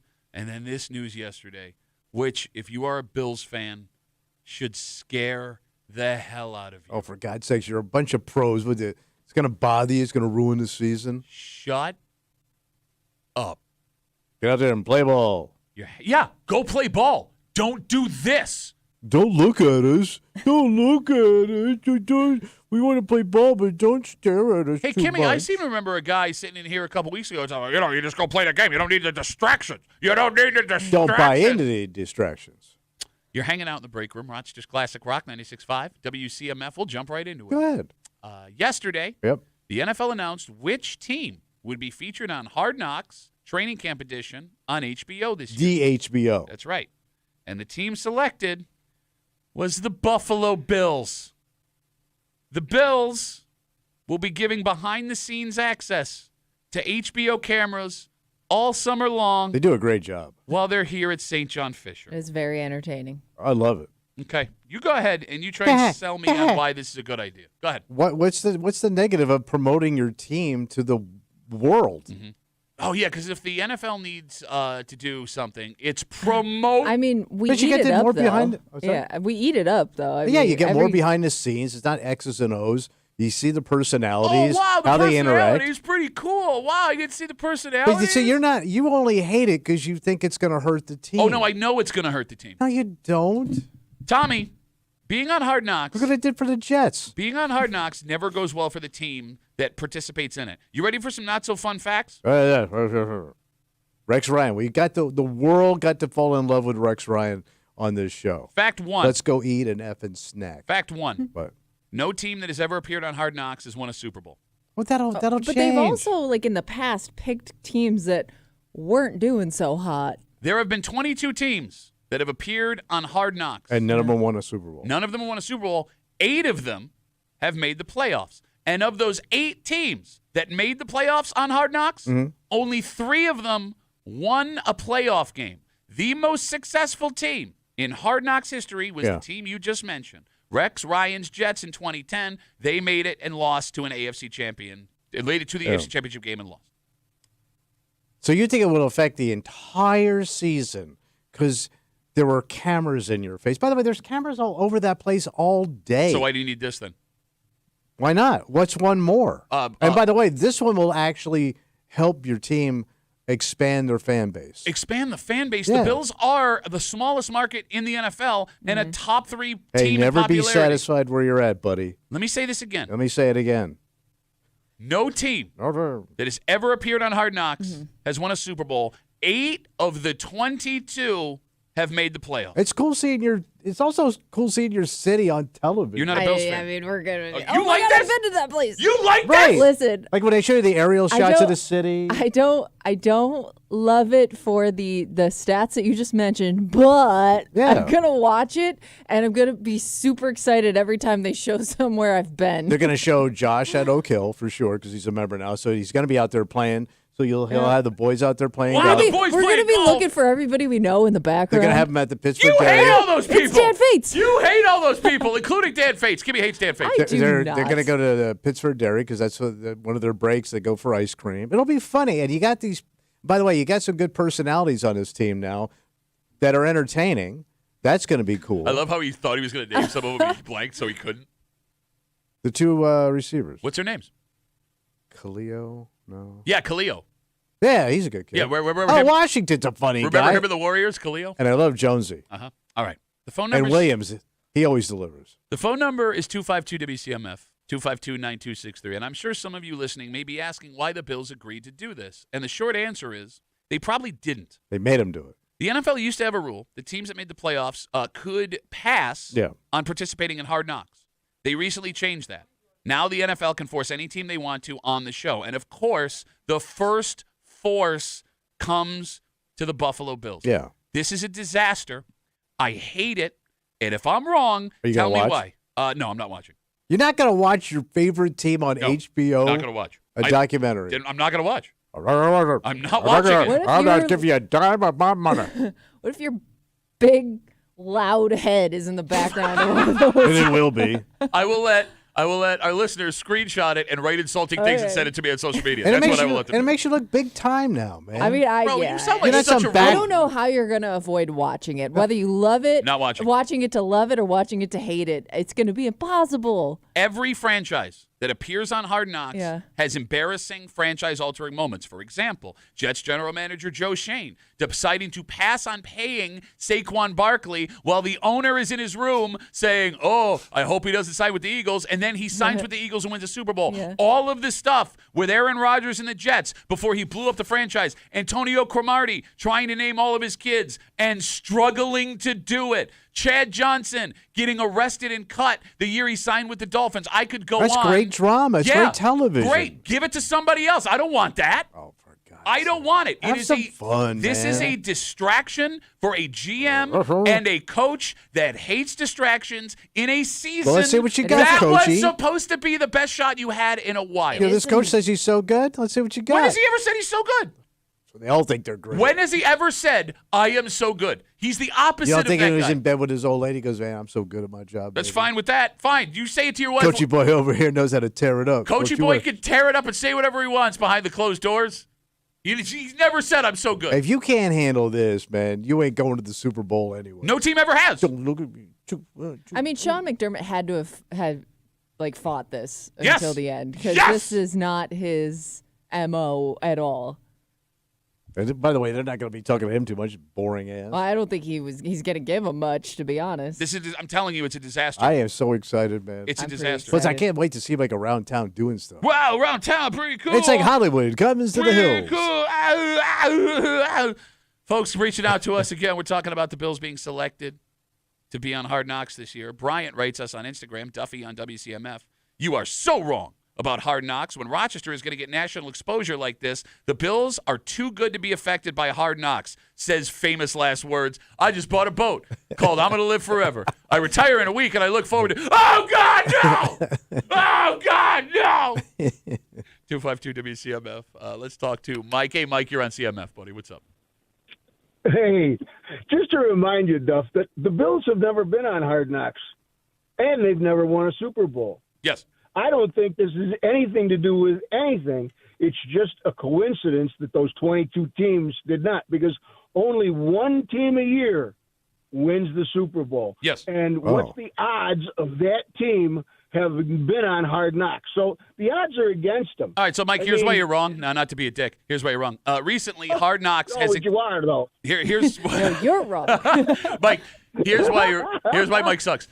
Recently, in the last couple of years, Hard Knocks has expanded to a mid-season and end-of-season program too. For example, Hard Knocks also announced that all of the NFC East will be in the in-season Hard Knocks. Giants, Yeah, but Washington. nobody watches that. No, but I'm saying, Mike, you expand it to like 5 teams a year the last couple of years. So it's not one team. That makes now data legitimate that this hurts your team. Oh, Mike got awfully quiet all of a sudden. You suck so hard, Mike. Negative. So you're fine with this, Mike? The Bills, it doesn't really matter. It's just a TV show. Okay. And the Bills haven't won anyway. They've found ways to lose. See, this is why Mike sucks, because he's not even a Bills fan. Hopefully, I'm a stout Bills fan. Are you a stout Bills fan, though? Are you is stouts German for stouts? I am a stout Bills fan, too. Been for many, many, many years, twice as long as you've been alive. Oh, but he threw the Gotcha, live by card at many me. years, All right. okay. Well, Mikey, you made me feel. I remember going to the games on a Sunday afternoon with. Man, I wish you were there now. In the snow, and being able to walk in and buy a 50-yard line seat just to walk in the door. All And right. a can of false step. Now, Man, you paid a nickel Can't for it. anymore. That was when they were terrible, but See, still. by the way, was this a Bills is fan. your generation. Way to go, They throw it at you. Mikey. Mike's saying, don't worry about it, everybody. Yeah, no, Mike made me feel no much better. Thank you for the call, Mike. They're gonna win. They're gonna win this year anyway. Yeah, Okay. Pat. All right, Mike. They're There you going to go. break the cycle, He's the Hard on- Knocks You're cycle. going to win, Pat. He's on your I side, know. you idiot. I still want to make fun of him. Okay. I just want to have fun, too. And it's going to look great on TV. Like, that college is going to look amazing. It's going to look high end. Who doesn't want to watch Josh on TV? Give me more Josh Allen. It's going to look high end. I don't care. It's going to look. You know what? It's going to look top shelf. Why do I care about that? Why do I care how St. John Fisher looks? I think you're going to care more than I'm not going to care. I'm telling you, I will not watch a minute of this. When you look at it. Look at it. No, it's serious question. Go away, Bobby. To the channel. I bring the camera out of the monsters in my TV set. You're going to hurt the Buffalo Bills. I can't wait. I can't wait till that first thing that is not good. I'm sorry, you want to do I hope there's some good stuff. No. That first thing that makes the Bills look bad, when it shows up and you come in here and you go, it's just fun. No, it's not just they fun. Have another Buffalo Joe storyline. That would have been so cool to really look at last year with if they followed a guy like that around. Okay, great. Awesome. This is awesome. Folks are writing us. Instagram, Duffy on WCMF is the easiest way to get us on Instagram. Talking about the Bills being selected for Hard Knocks. It's the first year the NFL changed the rules where they could force any team they wanted to do it. They chose the Bills. Mike writes us on Instagram. What is he saying? Duffy, calm down. Everyone was worried about Josh and the Madden curse, and nothing terrible happened there. Okay, that's a fair statement. Okay. That is a fair statement. Rob writes us on Instagram. Bills on Hard Knocks sounds like an incredibly great idea. Signed, Dolphins fans. They went through it. They know how it is. By the way, Kansas City does all kinds of things. Besides, these guys are constantly on TV. Yeah. They've done 2 different things on Netflix. It doesn't seem to affect them at all. Okay. They understand they're Hollywood now, and it's part of their business. Okay. Oh, so this is the year it all changes. All the data I just gave you. This is the year it changes. I'm saying Kansas City does a ton of stuff media-wise. Oh, did you see him on Hard Knocks? No, but I saw. Hey, remember that season of Hard They Knocks? did 2 different Netflix series. Wait, I have Netflix. Yeah. Oh wait, no, you're gonna run your mouth and do the mouth stuff, and then you can screw up your mouth. Hey, Kimmy, do you watch Netflix? Is that I don't subscribe to Netflix. Is that shot right into your carotid It's cheaper. artery? It's cheaper. No commercials. You were saying, I'm sorry, 2 different what? Yeah, Netflix. What did they do? They did the quarterback. He did the quarterback. Okay, so that's your quarterback. It's not the team, but go on. Okay, but it's still a distraction, man. And the cameras were there inside the building. Inside the building. And they did talk to other people. They talk to other people. You think so little of this team that they cannot handle what their gig is promoting football. Now. Huh? So Josh is Hollywood now. He is. Oh, he's no, he's Hollywood. No, you know she what was a B actress 2 weeks ago. He wants jerkwater quarterback that don't leave the town, and I just hunt and fish, and I drink a little beer on the weekend. First of all, this kid is a star. First of all, he's a gladiator. 2 weeks ago, you called his fiance a B movie actress. You know what? I was wrong, man. She top shelf. She top shelf. And she's going to win awards. I love seeing Josh on TV. I want Josh to get all the attention. Yeah. The problem here You're is stuck in a Jim Kelly days. I am a man. I just want to pick up truck and fishing rod. Pick up truck and fishing rod and sit down and watch Netflix. I am a man in my rocking chair who believes in data. When I see sports statistics laid out in front of me, it tells a story. And this is not a good story for Bills fans. Data is just a past, man. You're living in the past. Yeah, it's just a past. Yeah. Folks are lighting up Instagram now. I'm sorry. Duffy on WCMF. Man, the canal's going to look so cool on TV. The easiest way to get it, well, you bring up Pittsburgh. Jason writes us, Duffy on WCMF.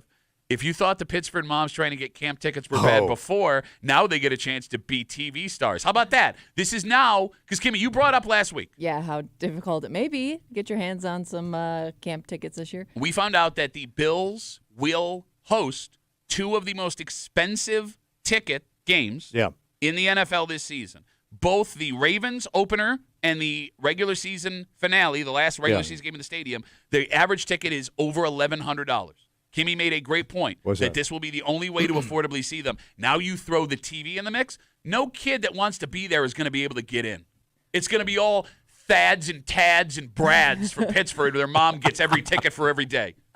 Luke writes us on Twitter. He said, I can't wait until Dave in sales at some random company doesn't shut up about making a background cameo the day after that episode airs. Bro, he's 100% but right. let the people have fun. Oh, really? Really? I can't wait. Because we have salespeople that get to go hang out there because we're the official station of the Buffalo Bills. And when that guy comes in and he wants to break down himself, and when you see someone you don't like in media that gets like a little snippet, on TV. I can think of the 10 people, and they're all going to get out there, and you're going to hate it. I love those people. You're going to hate it. Whoa. This is going to be be the first time he goes to camp with his credential because he's going to want to get on HBO. Right. I need to do track I don't suits. even think they got you one last year. No, they didn't. I got to step up my game. Oh, man, you are wearing the perfect outfit to be on the sidelines. Yeah, I can't wait for the HBO people to try and bring him back to the home they think he walked away like from. He's some old, retired executive of the Bills. I like that. No, they won't. Look at his face. Well, an old executive of the Bills wouldn't have that hairline.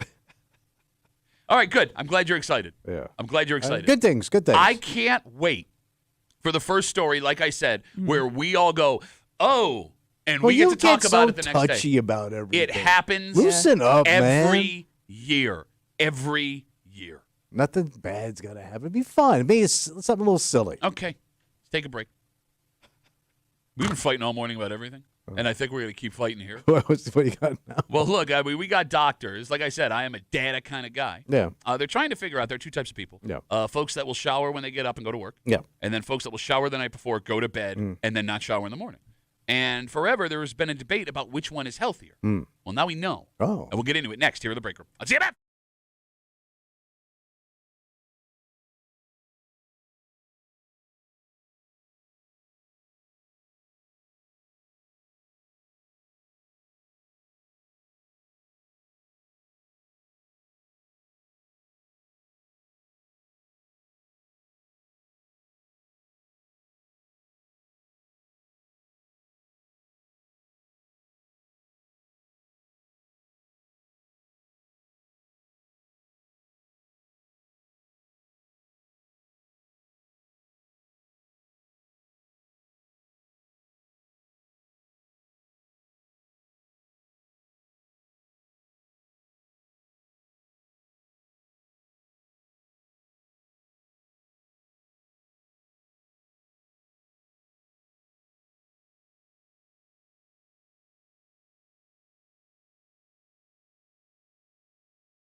We finally know. What's that? Well, look, this has been a debate for a long time because you believe that you have to get up, have your shower, wake up, feel good. Yes. But there are folks listening right now who they want to be able to get up, roll out of bed, and go. So they take their shower at night. Okay. Okay, why are you making that face? Because I do both. Oh, wait, you do? Yeah, You shower at night and We've then talked about this. He Oh, you're does right. multiple showers. Yeah. you're hanging out in the break room. Rochester's Classic Rock 96.5, WCMF. So there was a study done by microbiologists. Oh. All of them Tommy's height because they're microbiologists. Gotcha. Thank you. They found out that showering in the morning versus showering at night makes no difference. So what? Which if one you're is a 1 shower day person? No. We're not talking 1 shower a day. We're talking. Yes, if you're. I'm sorry. Go ahead, Kimmy. You were saying. If you're a 1 shower day person, it doesn't really make you any cleaner either way. It doesn't make you unhealthier. Oh, Okay. If you are a morning shower before you go to work, 1 shower a day, or if you are an evening shower when it's all over, get up and go to work without a shower. Gotcha. They did find, however, that your body sheds skin into your bed when you sleep. We know Right. that. Yeah, About like a snake. half a teaspoon of flakes per night on average. Wow. Half a teaspoon? Yeah. That's not very much.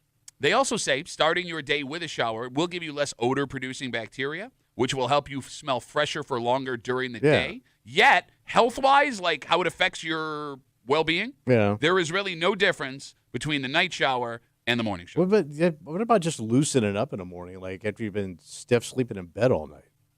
It feels good. Like it wakes me up. Like if you got a bad back, you got sore shoulders, or it just feels good to have that warm water. You got a crick in your Netflix? Damn. Go on. It was going to be so good, too. Yeah, it was. It was such a good callback 10 minutes ago. No, I mean, I love it. Like I don't understand how people don't take a shower in the morning just for the warm water. Now, there are some days where I'll shower at night and roll out of bed. I do like rolling out of bed better. It makes my life so much easier. Yeah. Oh. I look forward to that morning shower. Well, yeah, because you have nothing but time. Yes. I mean, you get up at 2 and don't walk in here until 5. It takes me a while.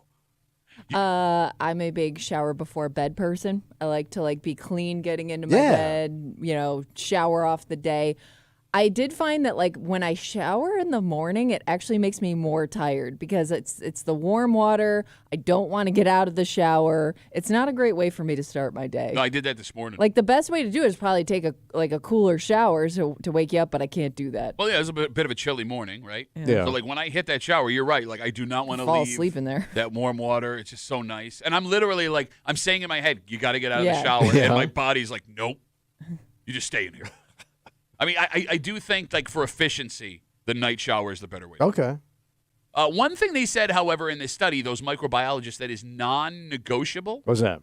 Morning or night showering, changing your bedding, sheets, pillowcases, and covers for comforters. They say, you ready for this?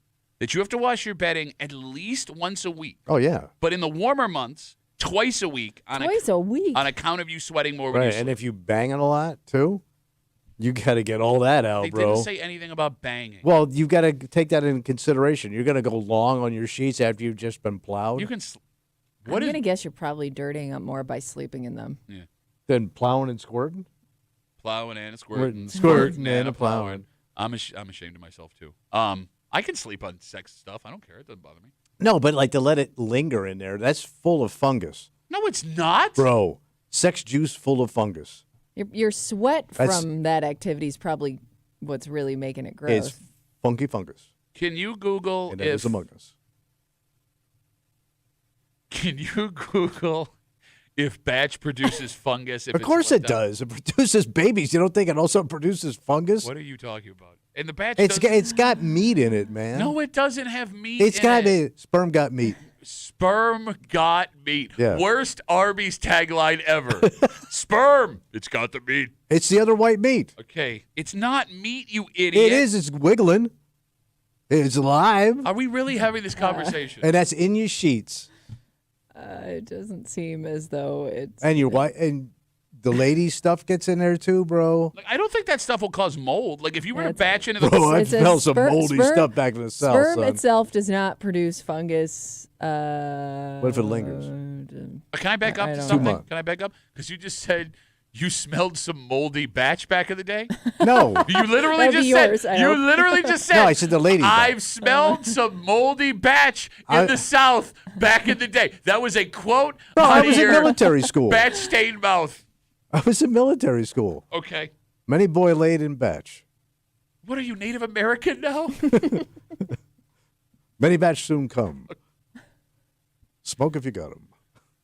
252 WCMF. We got folks writing us on Instagram. We're talking. The conversation started with microbiologists discovering that whether you take a morning shower or an evening shower, it does nothing to change your health. However, the morning shower will help you smell fresher longer due to killing bacteria. Adam writes us, Duffy on WCMF, the easiest way to get us on Instagram. Showering before bed in the winter, showering in the morning for the summer, since it's cold in Rochester in the winter and warm in the summer. Thanks, Adam, for clearing that up. Oh, I didn't realize. I should write that down. I mean, that is a pretty good policy. Yeah. Although I hate a summer morning shower. Can I say that?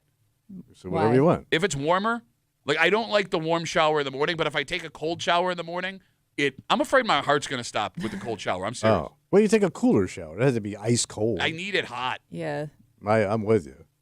Because can we go off on a tangent real quick? Yeah, go ahead. So like the new like trendy thing, health trend, are these cold plunges, and they've become so trendy that you can now buy like $50 like. The bucket you sit in, basically? Yeah, and you can have it in, like, your backyard. Yeah. And, like, all I see on Instagram now are these influencers that are trying to sell people on the cold tubs. Why are you laughing? I just remembered something my mom told me. What? So my dad saw that. Okay. So they just opened their pool. So his theory with the cold plunge is he jumps in the pool every day. Okay. But it's not cold enough to do what he thinks it's doing. So he's literally just torturing himself for no reason. Probably wakes you up, though. I'm afraid my heart. It's not doing it to wake himself up. I'm afraid my heart's going to stop if I get into one of those cold tubs. Could that happen? I don't know. Like it shocks you? Well, it would happen, right? How can you Google if that's dangerous? Because they do those polar plunges and nobody ever croaks. People do.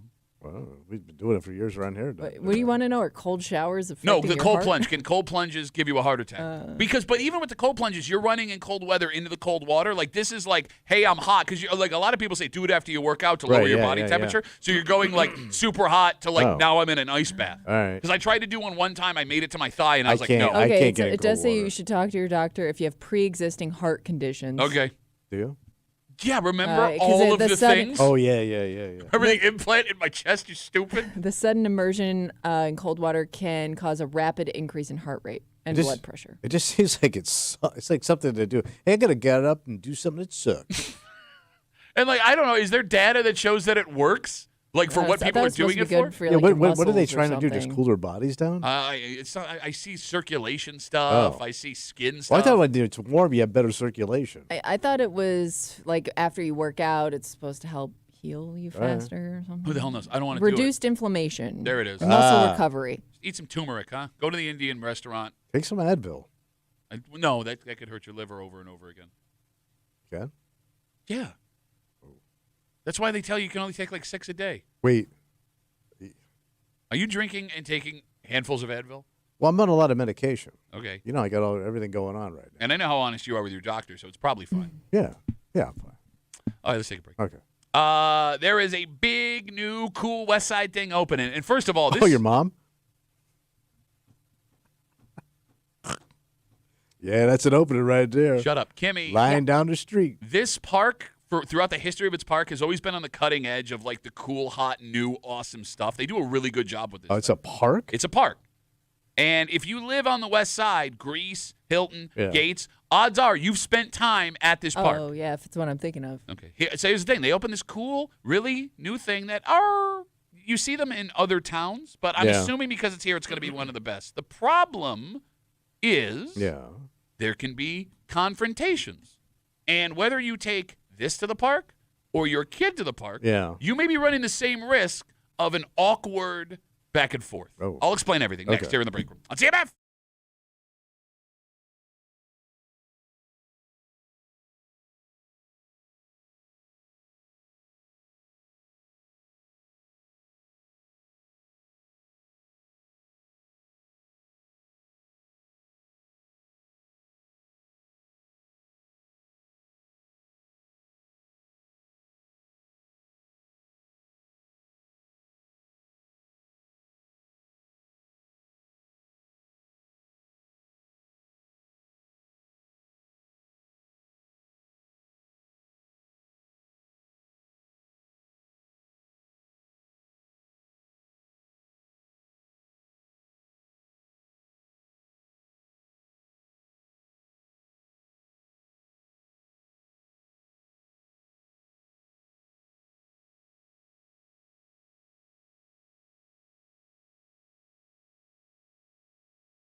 They can be out of control, and the folks responsible for them have a tendency to believe it's never their fault. Okay. And when you take them to the park, well, the chaos can get ratcheted up to 11. Mm-hmm. Do you know what I'm talking about? No, I do not. Kids, dogs, I'll be honest, I'm not even sure which one I'm talking about. Yeah. Because whether you are taking a trip to the dog park or the park with your kids, both situations can get super dicey. Yeah.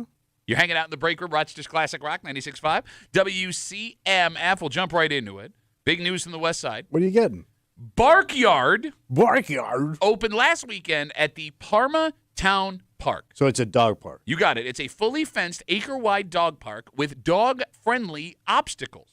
The folks who run Parma Park said they wanted to build the best dog park in Monroe County. And here's the thing. I haven't seen this thing, but I believe they have because, sidebar, Parma takes this park very seriously. Oh. Like, ever since it was like the spot to go as a kid. In Monroe County, Yeah. right? It wasn't just like Hilton or Greece. Yeah. Well, they had like the big wooden playground at one point. Huge, awesome. Then they had like the skate park. They were the first to have a skate park. Yeah. They had a baseball pitching machine when Really? I was a kid. Wow. No other park had that. Our coach would drive us from Gates remember that. to Parma to use these pitching machines that they had. They got trails galore. Parma loves this park, and they take such good care of it. This is great. But I digress. Mm-hmm.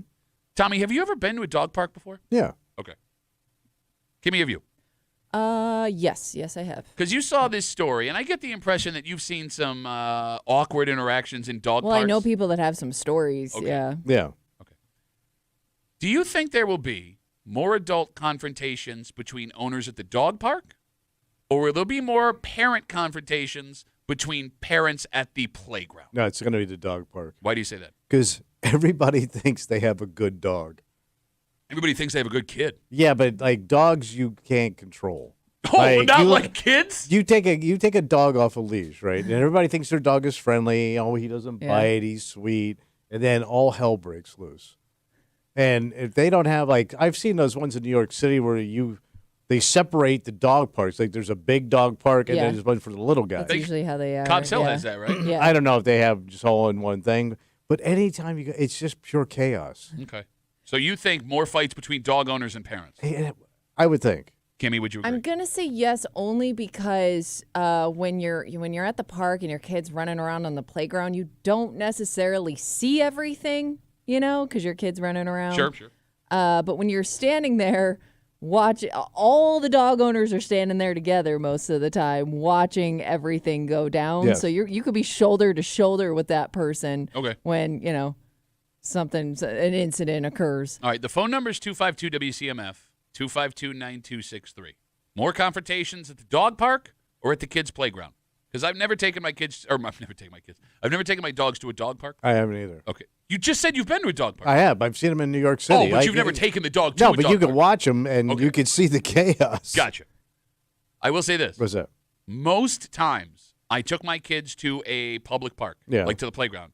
There was an awkward interaction between parents about their kids. Not like a yelling issue all the time, like not getting too hot, but one of those passive-aggressive, like, this is me teaching you how to raise your kid kind of situation. Yeah. Really? Right? Because, I mean, you understand a dog being a dog. Yes. And I get that people get hot, but at the end of the day, I can't look at my dog and, reason with them. Yeah.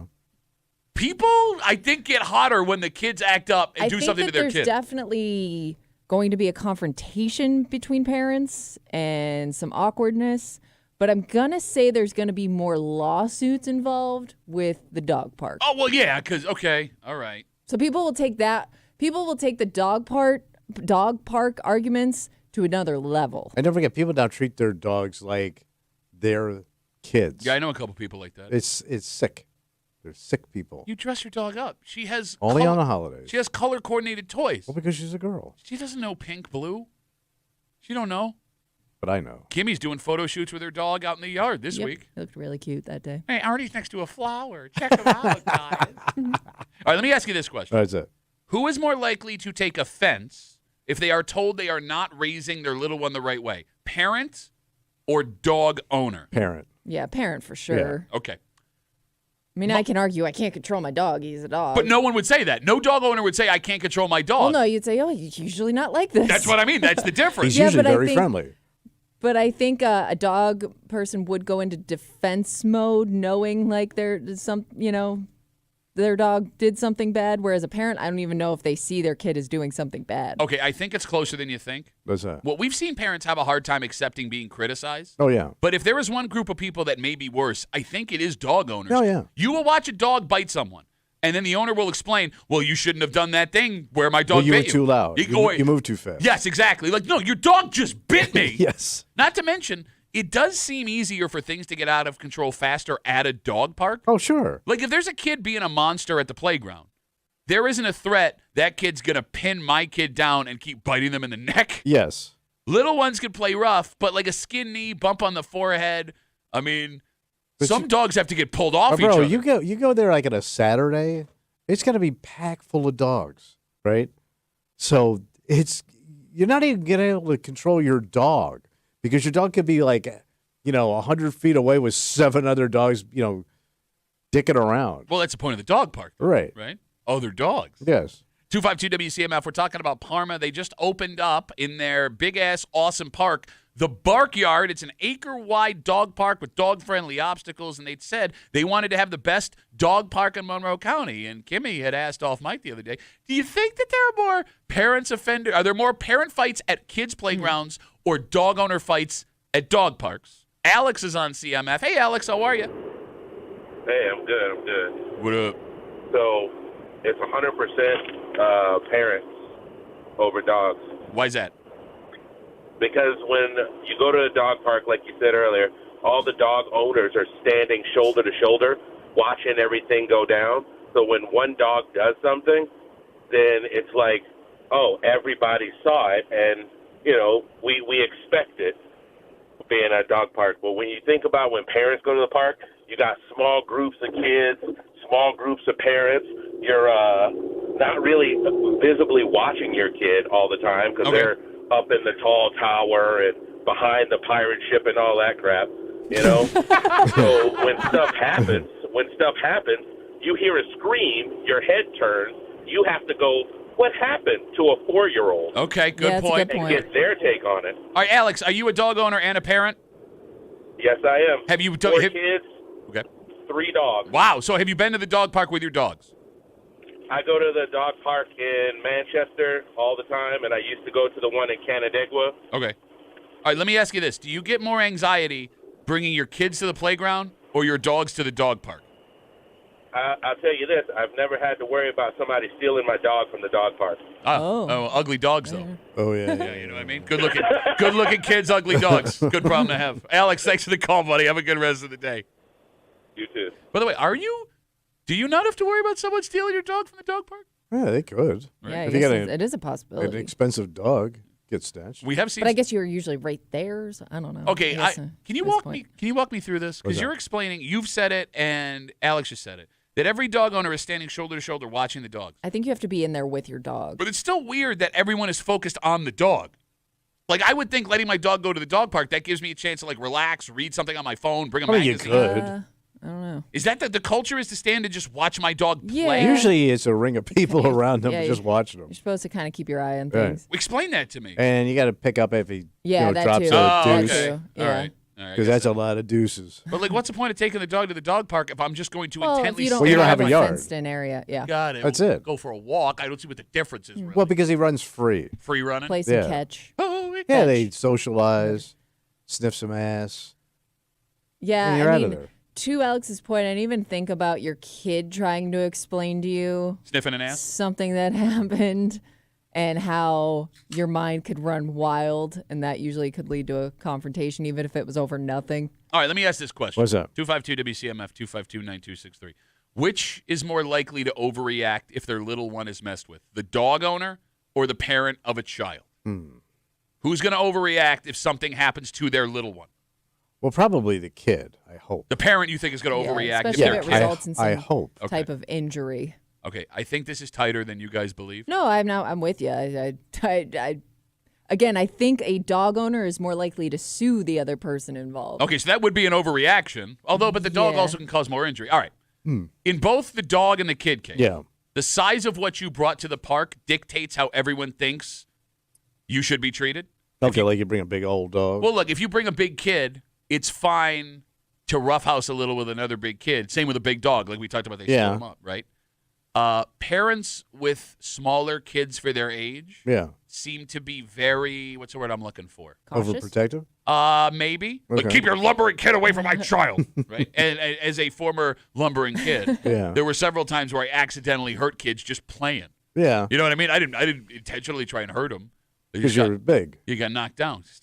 Get off the tracks where the train's coming through. Are you like a human dog, like a human golden retriever? I promise your husband had this same problem. I promise you. Big boy. You don't know what it's He didn't like. mean to knock him over. He just really likes him and wanted to say hi. No, that's exactly what my mother would have to say to other parents. You guys don't know. I raise him big in my house. You guys don't know what it's like. You don't know he's be a little guy. Oh no, is that hard for you? Yeah, it is. Oh. You big doofuses. Bro, like your body grows faster than your mind can understand. Yeah. Like legitimately. Mm-hmm. Like I didn't know I was hurting people. I didn't mean to hurt anybody. I didn't mean to hurt. Just stompy. I'm just stompy. Stop and fall. I didn't mean to fart on you, then sit on you. I'm so No, but sorry. Oh, here comes Mr. Butterwings. He must have smelled my farts, Mr. Butterwings. He's trying to hold his nose with his little wing, and he's gonna crash. Again, Mr. Butterwing's a butterfly now. Thank you. A butterfly that official smells. Official butterfly of the break room. Apparently, a butterfly that smells farts. Yeah, Also, only around you. No, but like if you're in a the big, fat boy park. If you got that's what they need. Fat boy, fat Yeah, maybe big that's old. what they have to do. Separate like the big Yes. kids from the little kids, like they do the dogs. Yeah. I can't think of a single issue that would arise from Kids separating. Some countries over a have certain that. weight and, Where they and separate height, everybody. like they do on roller coasters. Yeah. Right? Okay, can I You ask? must be this tall to enter this park. No, like, and again, it's Regular park and then fart park. Fart We got bark park and fart park. No, okay. Could you, in all seriousness, that's not the worst idea ever if you could pull it off. Yeah. Because like Height requirements. Separate children. well, no, but like it is devastating. Can I tell you a story? Oh yeah, I'd love to hear one. All right. Well, I told the story about how like you go to the ground round back in the day, and based on how much you weighed as a kid, that's how like little you would pay, and they put me on the scale, and it was actually more than like what an adult meal would cost. So like they got me off. I played Pop Warner football. You know, like I think it was Vince Lombardi, Gate Stallions. Yeah. Go Stallions.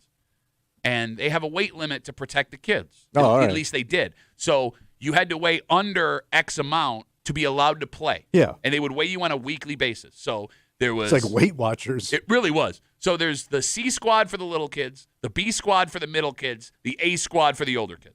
So I was first year of organized football. Yeah. I was supposed to be on the C squad. There was no way I was your gonna, weight was too high? Way high. So they moved me up to the B squad, right? So now I'm playing with kids that are 3 years older than me.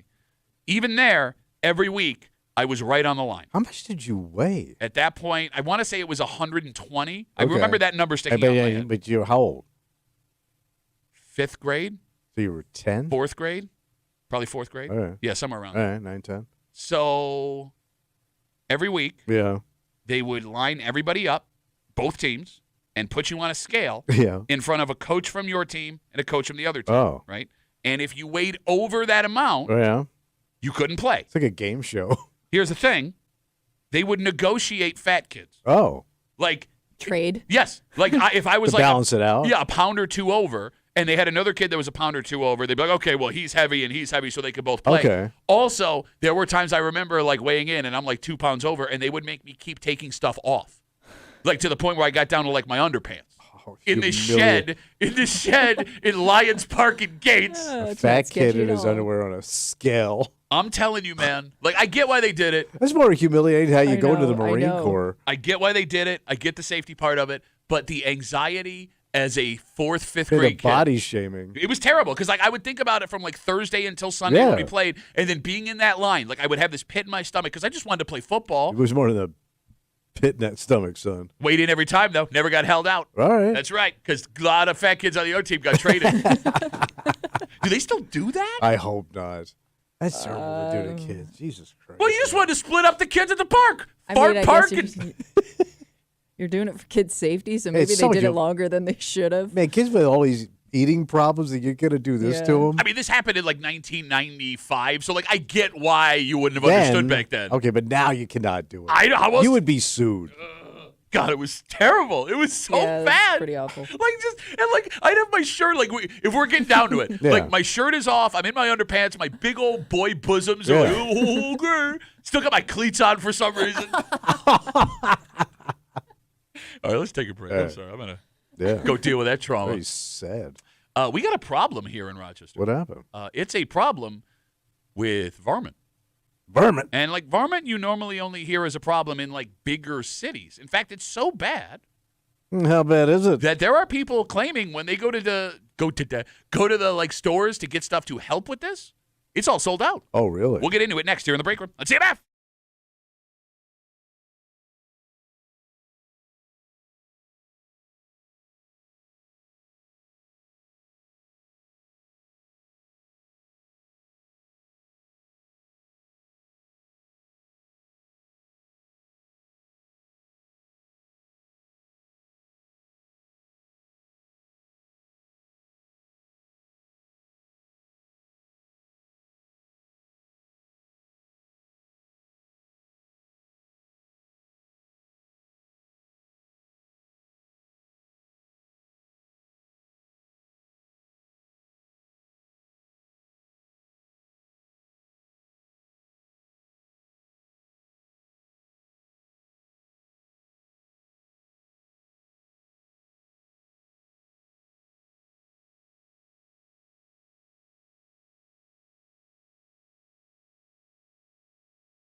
Traditionally, this has never been a major problem in the greater Rochester area. All right, so what's the problem? Well, apparently it is now. What? So much so that folks are having a hard time finding what they need to combat said problem.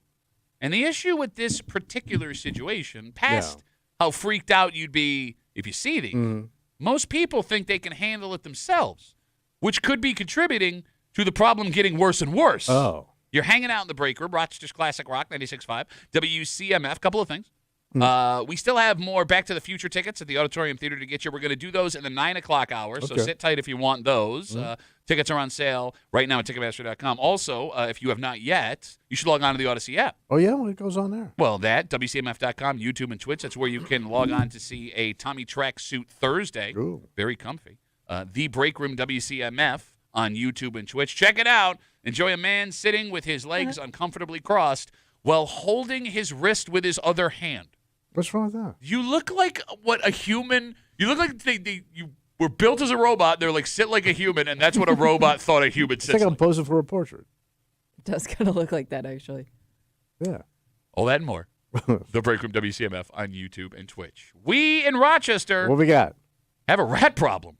Rats! And it's not just a greater Rochester area problem. Upstate New York in general, over the last 18 months, apparently has seen a boom in rats. Damn. Oh. So starting last year, Yeah. there were hardware stores that were having a hard time keeping rat traps and related items on store shelves. Folks are buying them out. Yeah. And the problem, it looks like, is happening again. Folks are all over social media trying to figure out what to do. For example, Debbie wrote on Facebook, quote, I trapped 20 rats just in the month of December. 20? Yikes. I didn't bother the last couple of months, but I noticed holes going in my garage again. Back at it, but these are the smart ones, avoiding every trap I have put out so far. Damn. So we don't know why the rat population has apparently boomed in upstate and western New York. And the phone number is 252-WCMF, 252-9263. If anyone has any ideas about what the hell is happening here. Because, Tommy, there are always rats, but Rochester's never been a rat town. No. Yeah, I would. Right? Weren't we one of the rattiest cities in America a couple years ago? So we saw that study, but it didn't make any sense. I mean, when's the last time either of you saw a rat? I mean, we come in every morning early. We think we see them scurrying around, and you don't. I've seen them. Really? I've seen them. Out here?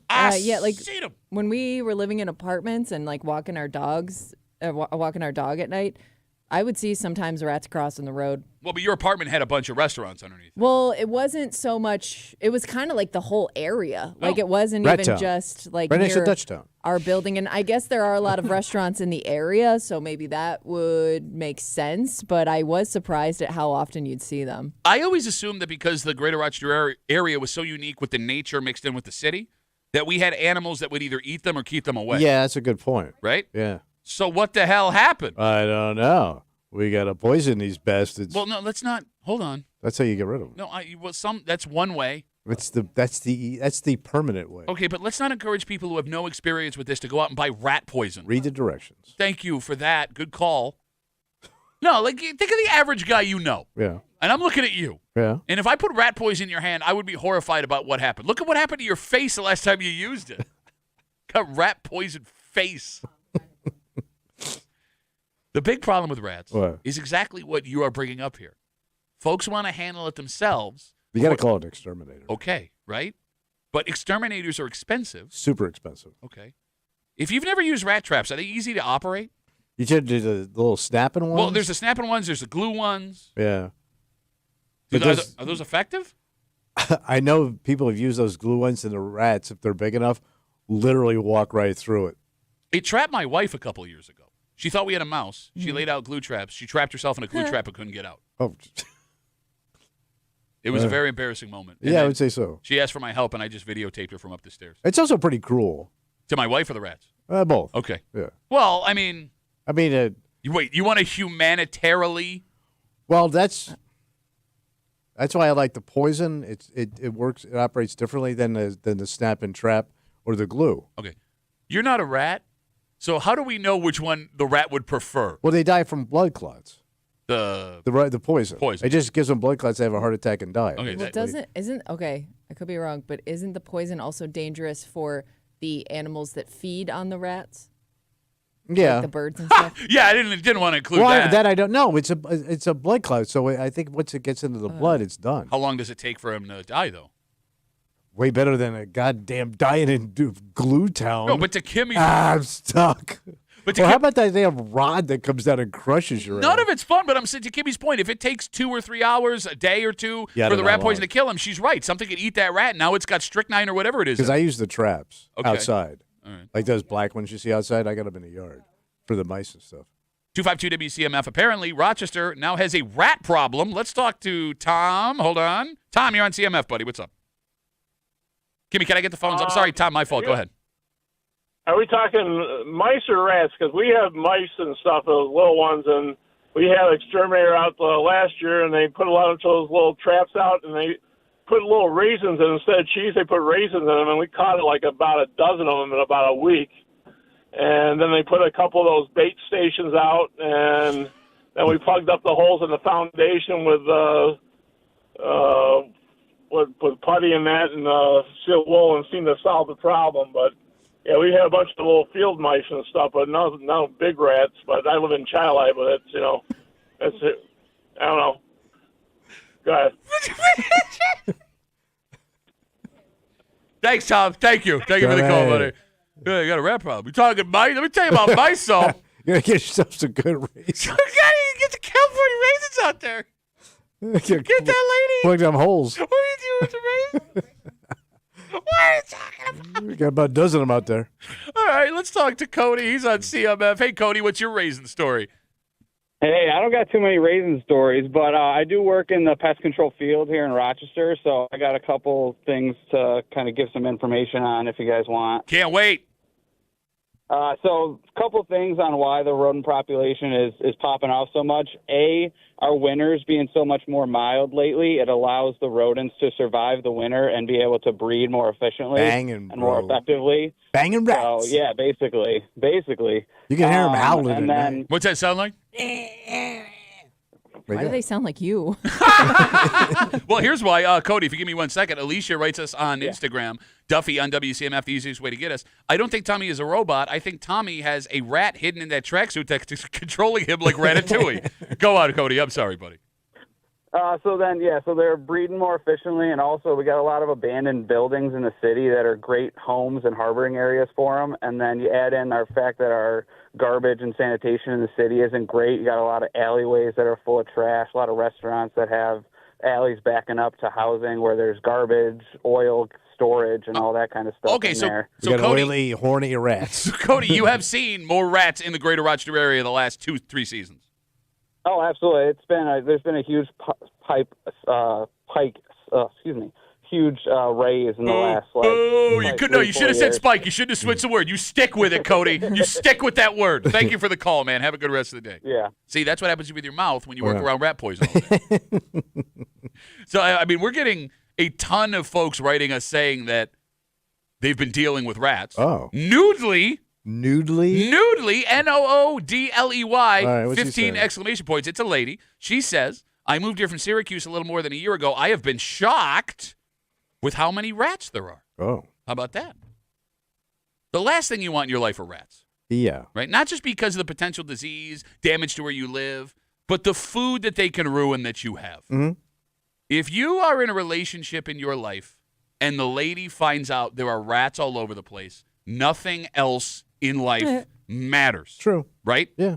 Rats freak everyone out. But, Kimmy, they freak you ladies out to the points where you guys will, like, not sleep if there's rats around. I mean, as somebody who had a bat in their house last year, I think I'd take mice over the bat. Okay. That was kind of scary. I think it'll fly right at your face. But it's kind of a flying rat. Yeah. You look at them, they look like rats. They do, but, like, for some reason, the bat doesn't bother me as much. I'm not, like, scared of rats, but, like, when you see a rat run by you, it is like ho! Yeah, but you don't, a lot of the times you don't constantly see them. Like if you spot one, I understand it would get into your head that like what else is living here, but like I guess you could kind of live without even really knowing if they're there or not. Okay. 252 WCMF. We're slammed with rats apparently. Okay. Troy writes us on Instagram, Duffy on WCMF. I've caught 8 rats in the live traps in the last week and shot them with a BB gun. Good old Gates. That's a lot of work. 252 WCMF. Let's talk to Lindsay. Hey, Lindsay, how are you? I'm good. How are you guys? Good. What do you got? So about 5 years ago, I lived in East Irondequoit, and supposedly the town came in and cleaned out a hoarder home and their yard. Anyways, I had rats chew through my van in like 4 different holes, chewed up in through my van and chewed my van. Van? Oh yeah, they can get van, like no, the they car. can get into like your My car. van, it was a Kia van, and come to find out, it's soy-based material they use to make your car. So they were eating my actual vehicle. So I've heard stories like this where people will try and start their cars. It won't start because the soy-based engine components were eaten by mice and rats. God damn, man. Yeah. So I had my friend, he was putting rat traps inside my van, and every morning we'd have to open it up and we would catch the rats in the van. That's a fun way to start your day. Cleaned. Hey, Lindsay, were you freaked out or are you a tough rat lady? They were in my house, and I thought it was kind of hilarious. Yeah. Oh, she's a tough rat lady. Don't mess with Lindsay. I guess I am a tough rat lady. What are you going to do? She can also chew through your car. Lindsay, thanks for the call. Big soy gift. Oh, yeah. It is amazing to her point. It only takes like one house. Like it only takes like one person to like let it like overrun their home, and your whole neighborhood is screwed. Are you more likely to get rats in a populated area or out in the middle of nowhere? Oh, country rat. I mean, you can have mice in the. I mean, I don't know about rats so much, but I know like people that live out a ways, like they'll have mice and stuff. Okay, so we've seen studies that show there's like a genetic difference between country mice and city mice? Yeah, that was a great cartoon. No, is it the same for rats? I don't Like, know. is it a different type of rat in the country than in the city? I'm thinking the ones in the city have got to be bigger because we're eating all that good garbage. Okay, but also think about what lives out in the country. I mean, you got horse stalls. They have like unlimited Yeah, food. any place that has a horse stall. Right? Or, livestock. Or Yeah, like a that's farm. That's got to be unlimited food for Yeah. them too. Yeah. So, I mean, they could be getting But just more organic and healthy, Plant-based diet. well, especially if you're eating a Kia, apparently. Oh, yeah. 252 WCMF, you were talking about rat poison and how they all die, Yeah. and you said that's the safe way to do it. Excuse me, more humane way. Redneck's on CMF. Hey, Redneck, how are you, buddy? Oh, not too bad. Tommy, I'm usually on your side about everything, but you give rats rat poison, they don't die of blood clots, you dolt. They die because their blood gets thinned out, and the rat poison actually eats their stomach, and they bleed to death. That's fun. I should So write that this being down. that being said, rat poison is the best way to go. It's easy. It comes in little packets in a big 5-gallon bucket. You just throw the packet wherever you see the rat hole or whatever. They eat through the packet. Wait. You throw the packet in Tommy's mom's. Yes, that's exactly what you do. Thank you, Redneck, for backing me up there. I appreciate it. So to your point, Pat, about rural versus city, there might be a spike. My theory is there might be a spike in it. I don't know about Rochester, but egg prices. Everybody went out and got chickens. So if you got a chicken coop or whatever, they love chicken coops because you got fresh grain, you got straw to bed the chickens. They got a plethora. They got a paradise there. That's an interesting theory. So, way to go, chicken dicks. Right? Better hope you don't have any chicken coops around your house, Pat. Yeah, Henrietta, we're fine. Redneck, thanks for the call, buddy. Have a good rest of the day. I love how you described rat poison working the opposite way that rat poison works. But I was right. It does. You it does, literally. It F's with their blood. You literally could not have been more wrong. It was the opposite. If we do a quick power ranking of gross stuff you don't want to see outside of your house. All right. Rats number 1. Can we agree there? Yeah, I think so. All right. Are mice or roaches number 2? Roach. Ooh, roach number 2. Roach is worse than mouse. Yeah, roach is going to mess with my brain more than the mice. So, because, yeah, they'll crawl up through your like pipes and everything. They get into everything, man, and they're nasty. Okay. And if you ever seen those ones in Florida, they're huge. Where do ants fall? Eh. Why are none of us bothered by ants? I am bothered by ants. They seem like they're easier to get rid of, though. Are they? Because it feels like once you get ants, unless you have like a professional, you're Well, going I to mean, find like an a ant. professional can come in and take care of them. And then what do they say? Like for every ant you see, there's 1,000 ants Oh, somewhere yeah, else. they got the colony. But it does feel like ants are so standard around here that because like ants don't bother me. No.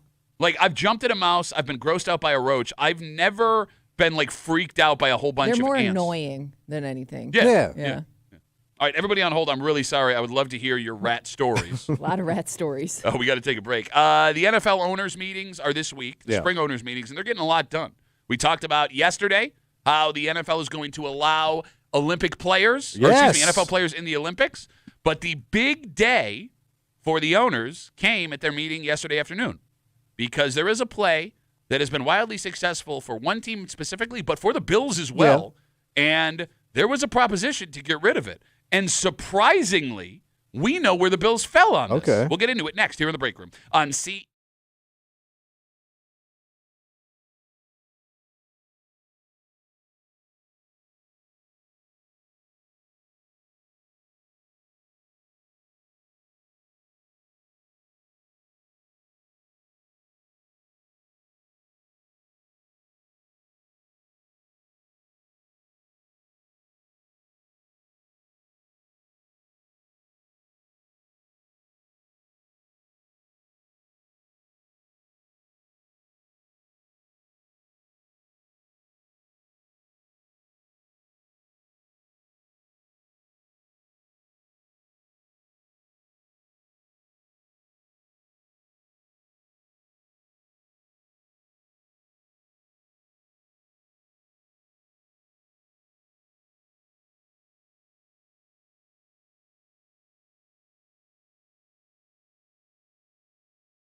This would have changed the game.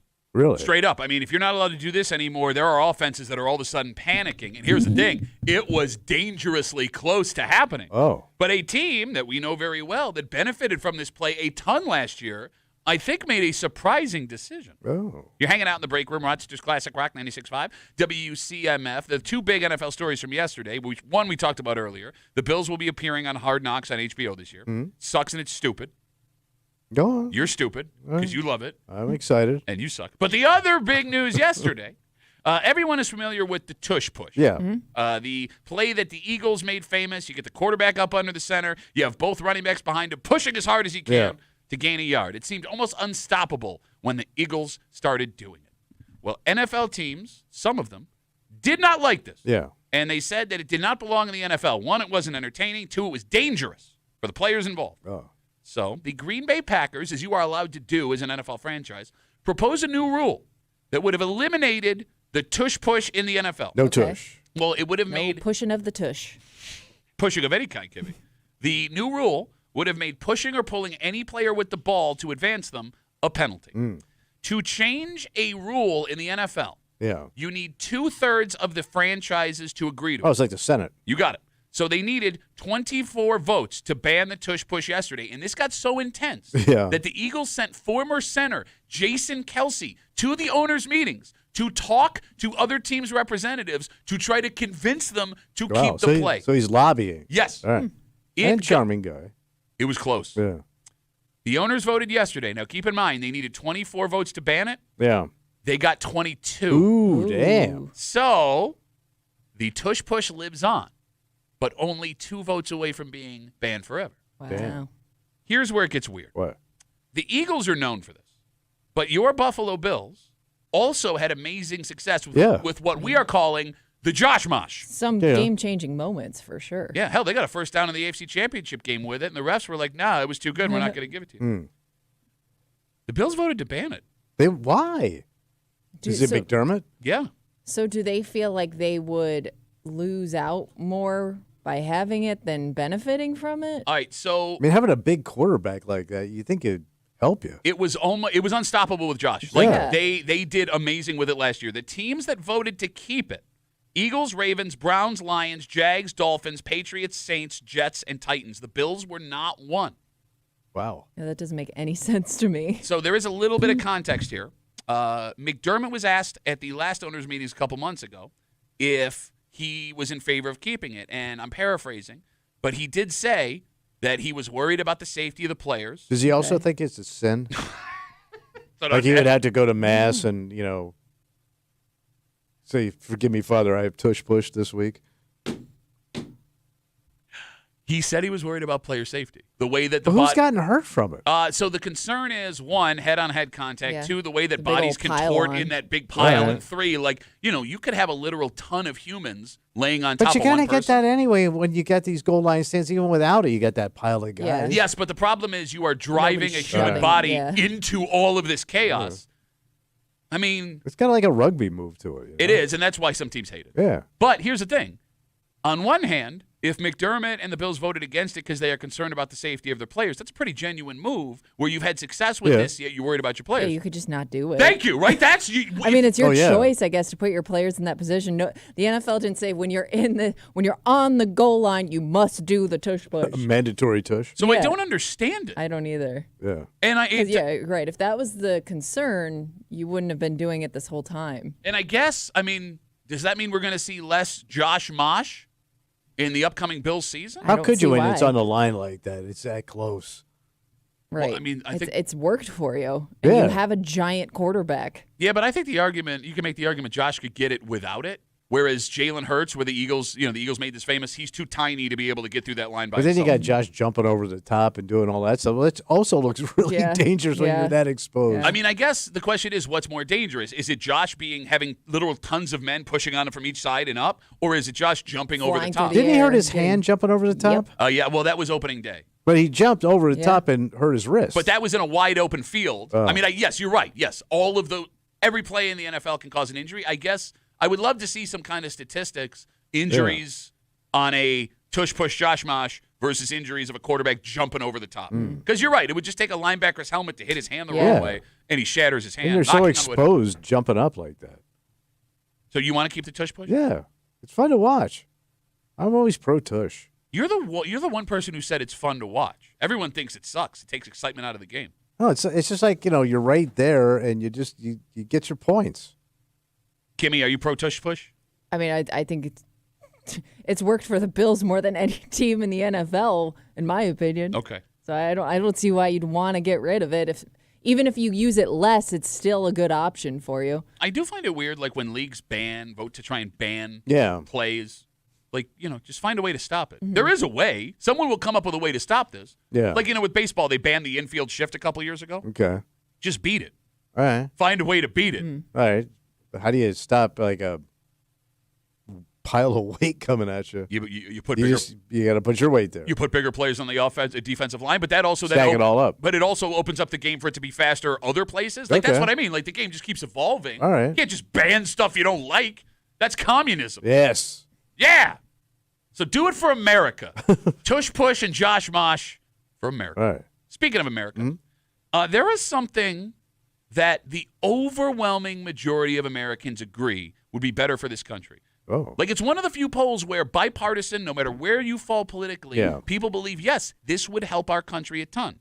The problem is, despite the fact that all of these people want this for America, an tiny amount want to do this personally. And it's an interesting study in this is a great dream for someone else, just not for me. Oh, all right. And we'll explain everything next here with the Breaker on WCMF.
This country used to be different. Oh, sure. We used to make things here. That's right. Manufacturing. Well, look, Rochester became the giant it was thanks to American manufacturing. Yeah. So we should bring it all back and dominate once again. Okay. We have some numbers in front of us that are borderline hilarious because this is a prime example of things in this country should be different. For you, not for me. Okay. For right. you, All right. they should be different. You're hanging out in the break room, Rochester's Classic Rock 96.5, WCMF. We have one last pair of tickets to see Back to the Future. Ooh, boy. That's going to be on stage live at the Western Auditorium. It's not the movie. It is a stage production. Yeah. It's on June 17th. Tickets are on sale at Ticketmaster.com. Don't call now. Mm-hmm. Stop calling. We will get you those tickets in just a little while. Wink, here in the break room Right. on CMF. Also, just after 9:30, it's Thursday. You know what that means? I think we're going to bitch it up, buddy. That's right. We got a Bitch Voice Theater coming at you, and the greatest concert experience you would ever have just steps from your living room. Wow. And we'll get to it just after 9:30 here in the break room on CMF. So, Tommy, the last couple of months, you turn on the news, you hear about American manufacturing. Yeah, we need to bring it back. Yes, things made in America. How great that would be for all of us. Yes. And it turns out that the majority of Americans agree that bringing back American manufacturing would be great. Mm-hmm. A study done by the Cato Institute. They could not get a hold of the Green Hornet Institute. Can we just not get that? That joke was just for you. That was just for you. A study done by the Cato Institute shows that 80% of Americans agree America would be better off if more people worked in a factory. Yeah, get to work. Producing things again. I mean, think of how Rochester was when Kodak, Xerox, Bausch & Lomb, General Motors were cranking Every in their time you buy something, you put a man to work. Yes. So here's the thing. Yeah. What is remarkable about this poll, this study, that is bipartisan. Yeah. Left, right, Yeah. middle, 8 in 10 Americans. 8 in 10 Americans don't agree on anything, but they agree we should be making more things in America and people should be working in factories. Well, let's start building these plants again. There's one small problem. What's that? The exact same people Yeah. were then asked to agree or disagree with this statement. Are you ready? Yeah. I would be better off if I worked in a factory. All right. Now remember, 80% of people said America would be better off if more people worked in a factory. However, when asked, agree or disagree, I would be better off if I worked in a factory, only 25% of those people agreed. Little drop off there. So 80% more Americans should work in factories. Just not me. 25%. Yeah. Bit of a problem there. Yeah, touch. Okay. So for the sake of the conversation, just under 10% of Americans are currently employed in manufacturing. Yeah. Which means 90% of the U.S. workforce would be outsiders in this question. Mm-hmm. And before the phones start ringing, I want to be clear. They also broke it down by left-leaning and right-leaning. All right. The party made no difference. Okay. Both parties said factories would help. Both parties said they didn't want to work in factories. So let's break this down. The phone number is 252-WCMF, 252-9263. How do you increase jobs in a field no one wants to work in? Ooh, that's a tough one, Pat. I guess you have to build some robots. Robotic manufacturing. Well, no, because the question was not, would American manufacturing help? Yeah. The question is, the country would be better if more Americans worked in factories. In that factory. All right. Tommy, the numbers suggest tomorrow Yeah. that if all of a sudden 5 factories open to make USA widgets, those factories wouldn't have nearly enough people to work in them. So they'd be kind of out of business pretty quick. Well, I mean, you need people to work. Yeah, you got to actually manufacture. I mean, and here's the thing. Outside of manufacturing, most jobs we've seen in the last couple of years have come up short with people that they need to work there. Yeah, we don't have enough people to do the job. So even if we had a way. It doesn't sound like it would work. Okay. Can I ask a question? Yeah. Why don't people want these jobs? Well, first of all, the employment's pretty high right now, right? Employment is high, yes. Yeah. So nobody really needs that job. Okay. So you're saying people would only work manufacturing and factory jobs if it was a necessity for them? I'm guessing, right? And I don't even know what a manufacturing job would pay because I mean it's such a vast. Yeah. You know, I mean there's there's car plants and there's battery. I wouldn't know what you would even make. And like there's specialized things that pay a whole bunch more, right? Yeah. Like folks that work in tool and die, that would technically be manufacturing, right? Right. Like those people can make a ton of money. Right. And then there's folks that are just like putting doll heads on. Yeah, that would be me and you. Exactly. And we still screw it up. Yeah. There's 400 dolls where the heads are on their butts. Well, we thought it would be funny. Is the idea from folks that don't want to work in these jobs? I mean, it's dreary work. It's very repetitive. It's boring. Okay. I just had a cousin of mine he worked 44 years as a machinist in Auburn. Yeah, but he went to the same job every day, stood in front of the same machine, did the same job. Okay. I mean, for some people, they would love that. Some people would hate that. You know what I mean? You could just zone out and do your gig and not have to be, he would put those headphones on and just work all day. He loved it. Okay.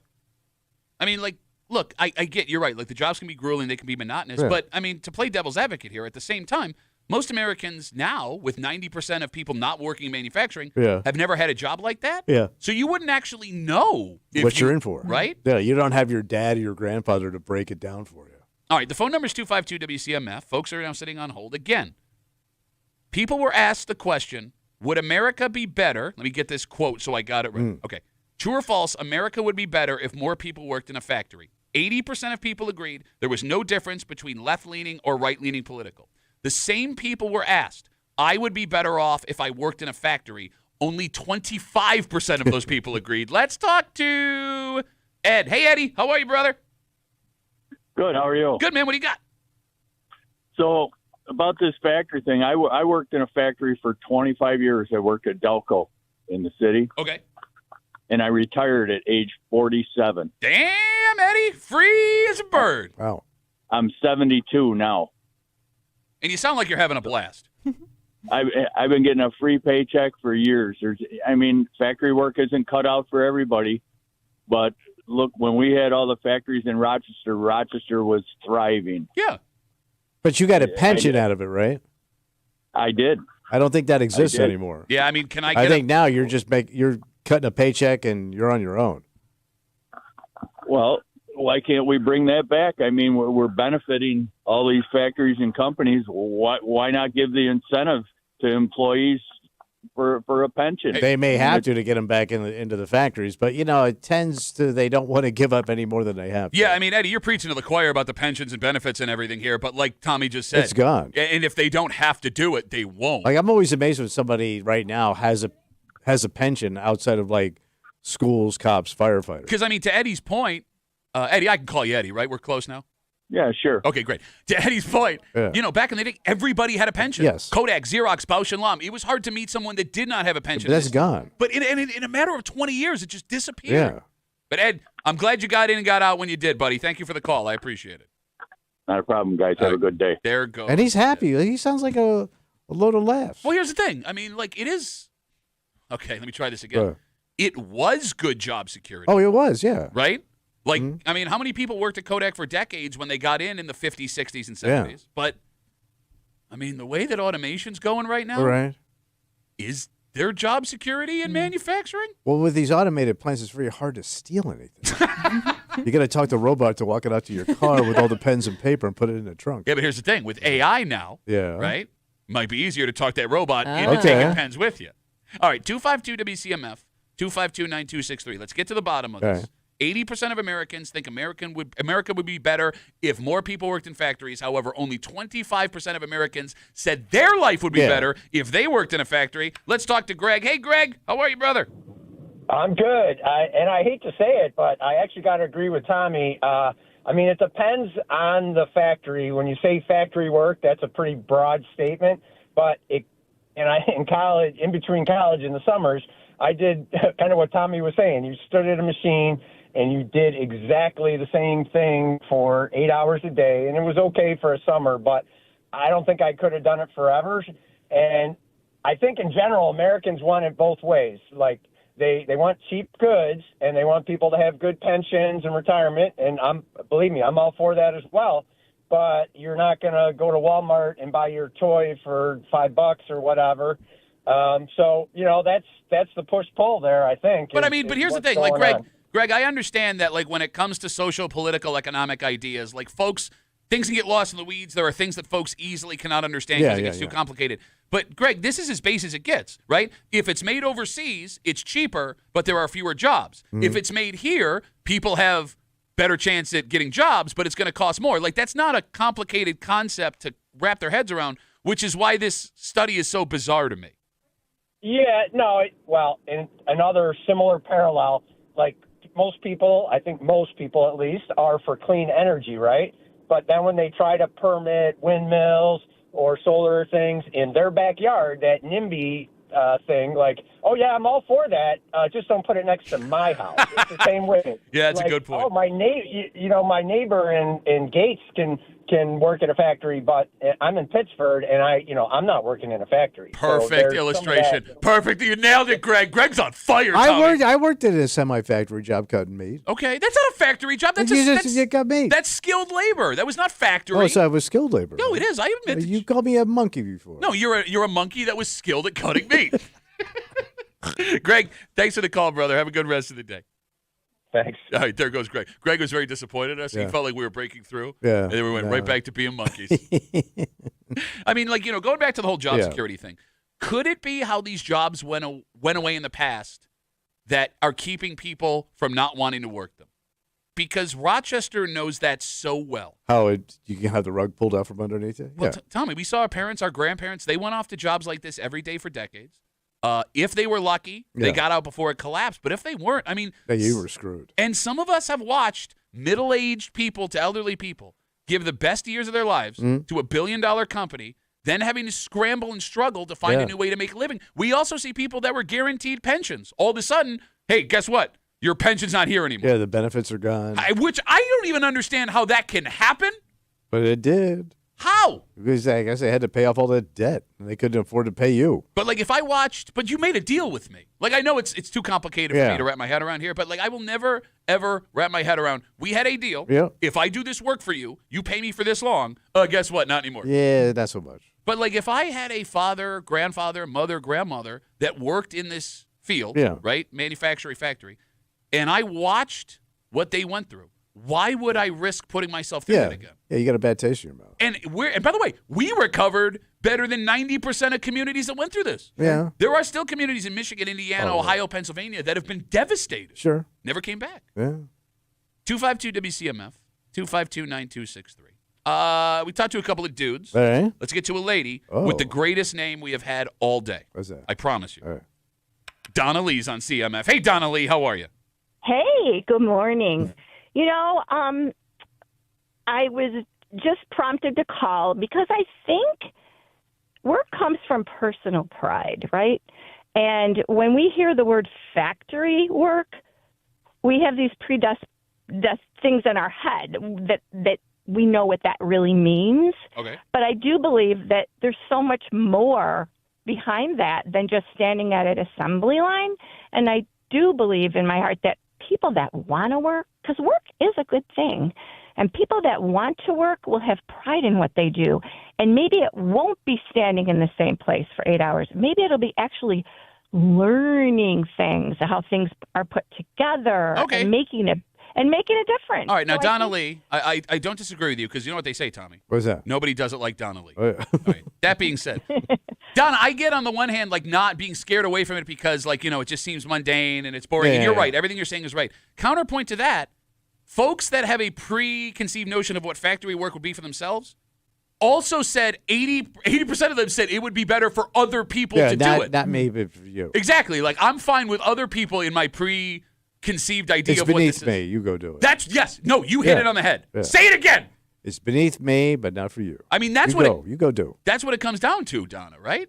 Right, but I think, and I totally get that those two questions really are counterintuitive. But the problem is, if the people that said it's not for me aren't understanding what it is. Okay. Or good job at the tampon factory. It's more of it's more of being educated that we've got to do something. I mean, I can't put my head around why nobody wants to work.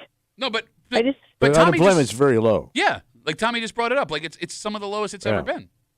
But why is it then when I go to a store in retail or I go anywhere, even my mechanic, they can't find people to work? Well, I mean, Donna, that want jobs. So let's walk through this, right? Like there was a time, Donna Lee.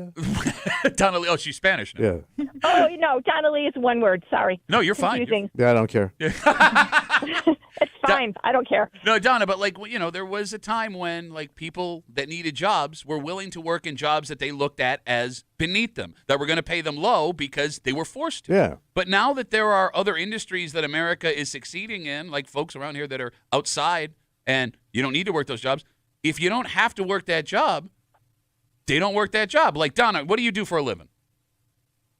I'm actually just retired, and I worked 42 years for Kodak. Congratulations, and that's great, and I'm glad you made it out. How much is in your But I house, never- man? You loaded up. I don't know how I made it that long. I was spun off a couple times, but honestly, I never worked in, quote-unquote, the factory. Okay, I was in the administrative side, but Okay. still I went. Yeah. No, that's mean, awesome. But I guess my question would be this. Like, Donna, you are retired. You have nothing to do. Why don't you go work one of those jobs?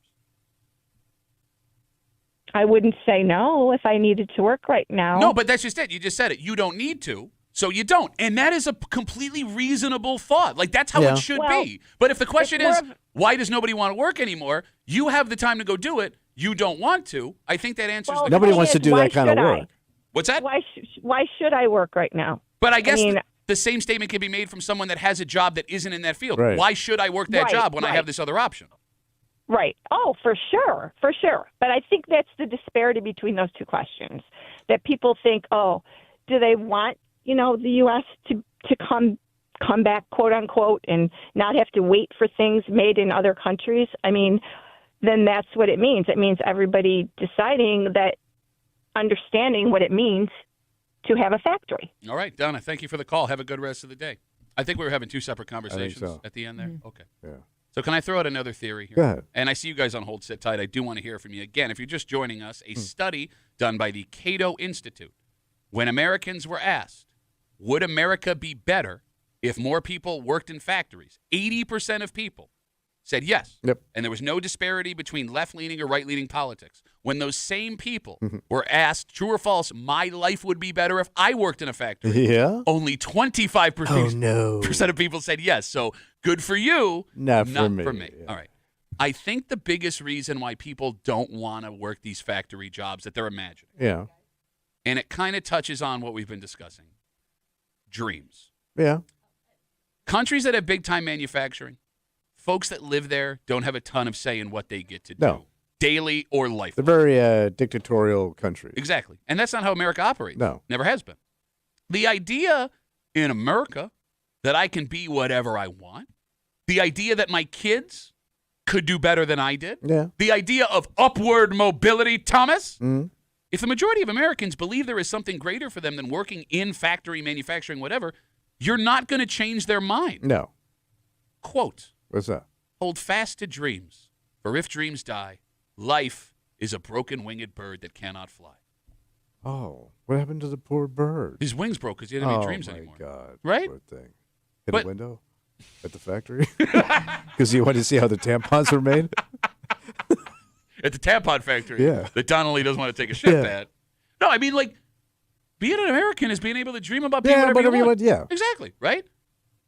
Why would I give that I up? mean, it's a good job, but it's a job. Agreed. You know? And look, maybe it is possible if things change and manufacturing comes flying back again that folks take these jobs and they go, oh, I was wrong. Cell phones will be $9,000. All right, let's go through the room here. Right. And I think I already know the answer. Kimmy, Yeah. would your life be better if you worked in a factory? Would it be better, like my life outside of work? I'm talking you're just in asking? general, your Lifestyle, life. Would your life? I enjoy this job, so Okay. I'm gonna say probably not. I would think that that's a tough job to have. So, So no. yeah, I'm very lucky. So Tommy, would your life be better if you worked in a factory? Now? Yeah. No. But coming out of high school with no education and all that, that's why I went into the meat industry right away. Yes. Because it would be an opportunity for me as a guy that didn't want to read and write. And if you show me a machine, you stand here, you do this, 8 hours a day, you're going to make a nice living. That's a good option for me. Sure, I get what you're saying. By the you way, would also be the worst employee because you'd probably be the one that distracts everybody else. You know what I mean? Like they'd have to probably separate you from the rest. What did I do? we got more butt head dolls.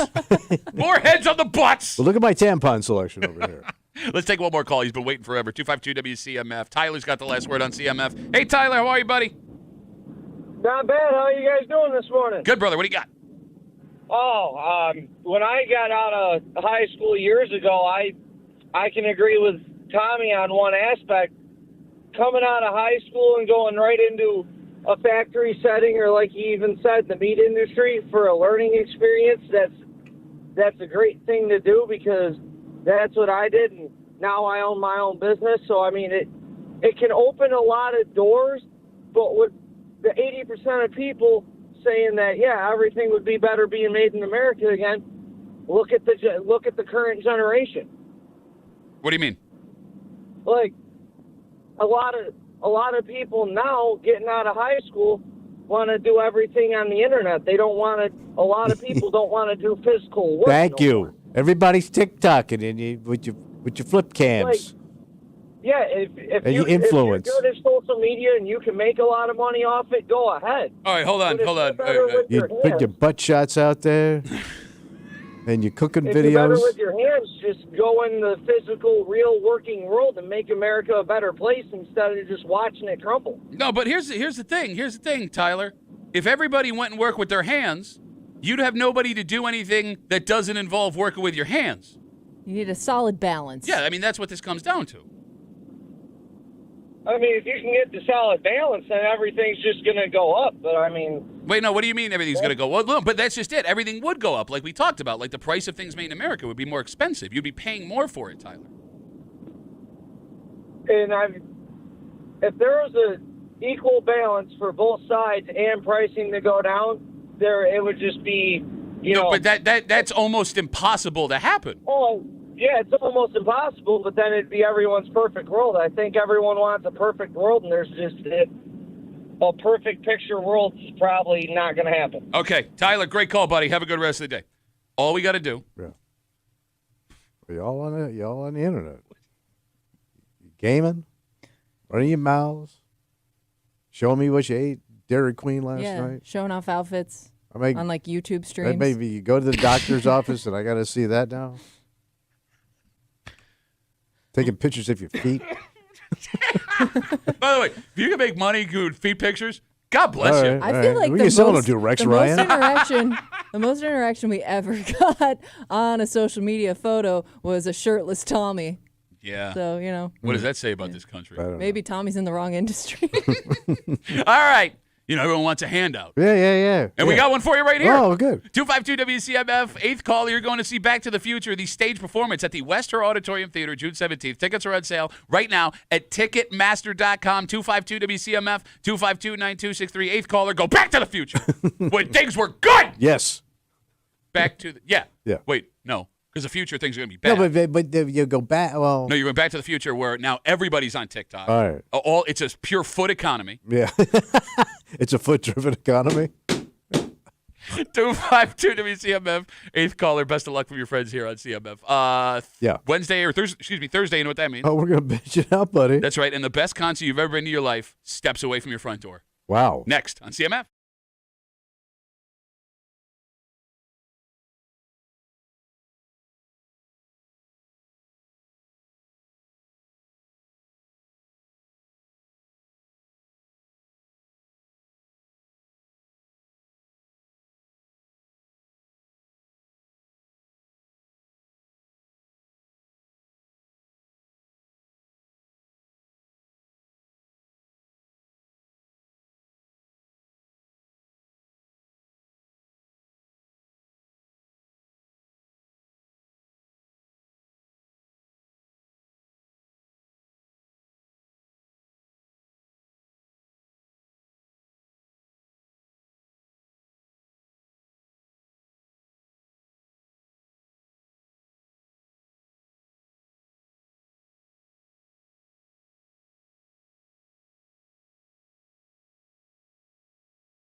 This would be the greatest concert you've ever been to. Wow. And you literally just have to roll out of bed and walk outside. And how does that work? They're a legitimate band. Like, they've had multiple hits. Yeah. And they are embarking on a new strategy to tour the country this summer. Wow. And it's amazing. And I just realized I screwed up and did not ask Kimmy to get the audio for this. Oh. So we can't even sing the song. Oh. You're Can hanging we out. sing it together? You don't know it. You don't know anything cool. Yeah, you're right. I know you. How? I know you. You're hanging out in the break room. Rochester's Classic Rock 96.5 WCMF. Before we get to that, it is Thursday. Yeah. When you want to hurt someone in this room, you can't call him short or stupid, or I don't even want to hurt you because that hurt me so bad. Oh. I don't want to do that to you because you're my friend. Oh, are you? You got to really hurt someone. Something along Well, I got this friend, too, and he's afraid of HBO coming to his football team and watching them practice and do jumping jacks because then they won't go to the Super Bowl because somebody said, hey, Josh, how you feeling today? Talk to the people at HBO.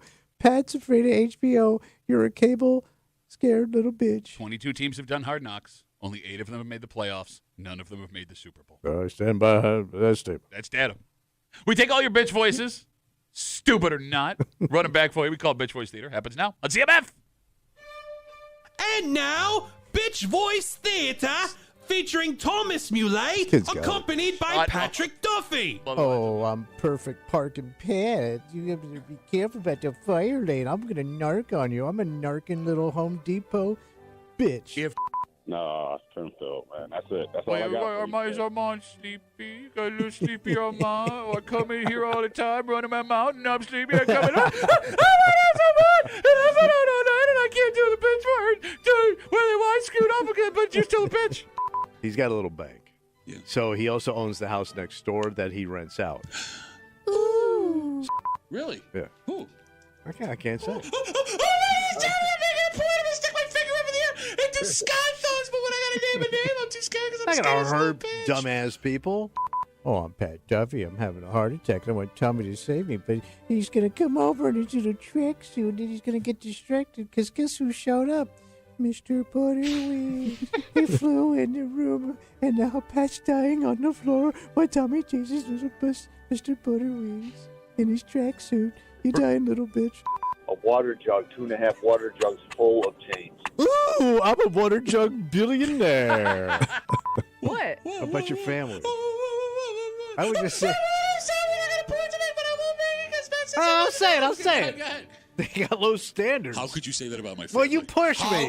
And that was Bitch Voice Theater on WCMF. Tommy, are you familiar with the band, the All American Rejects? No.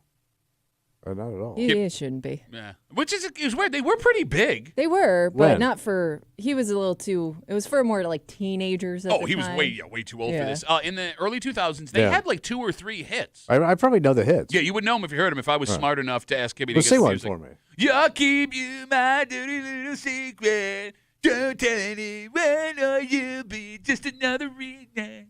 No. Who has to know? Oh, yeah, that's it.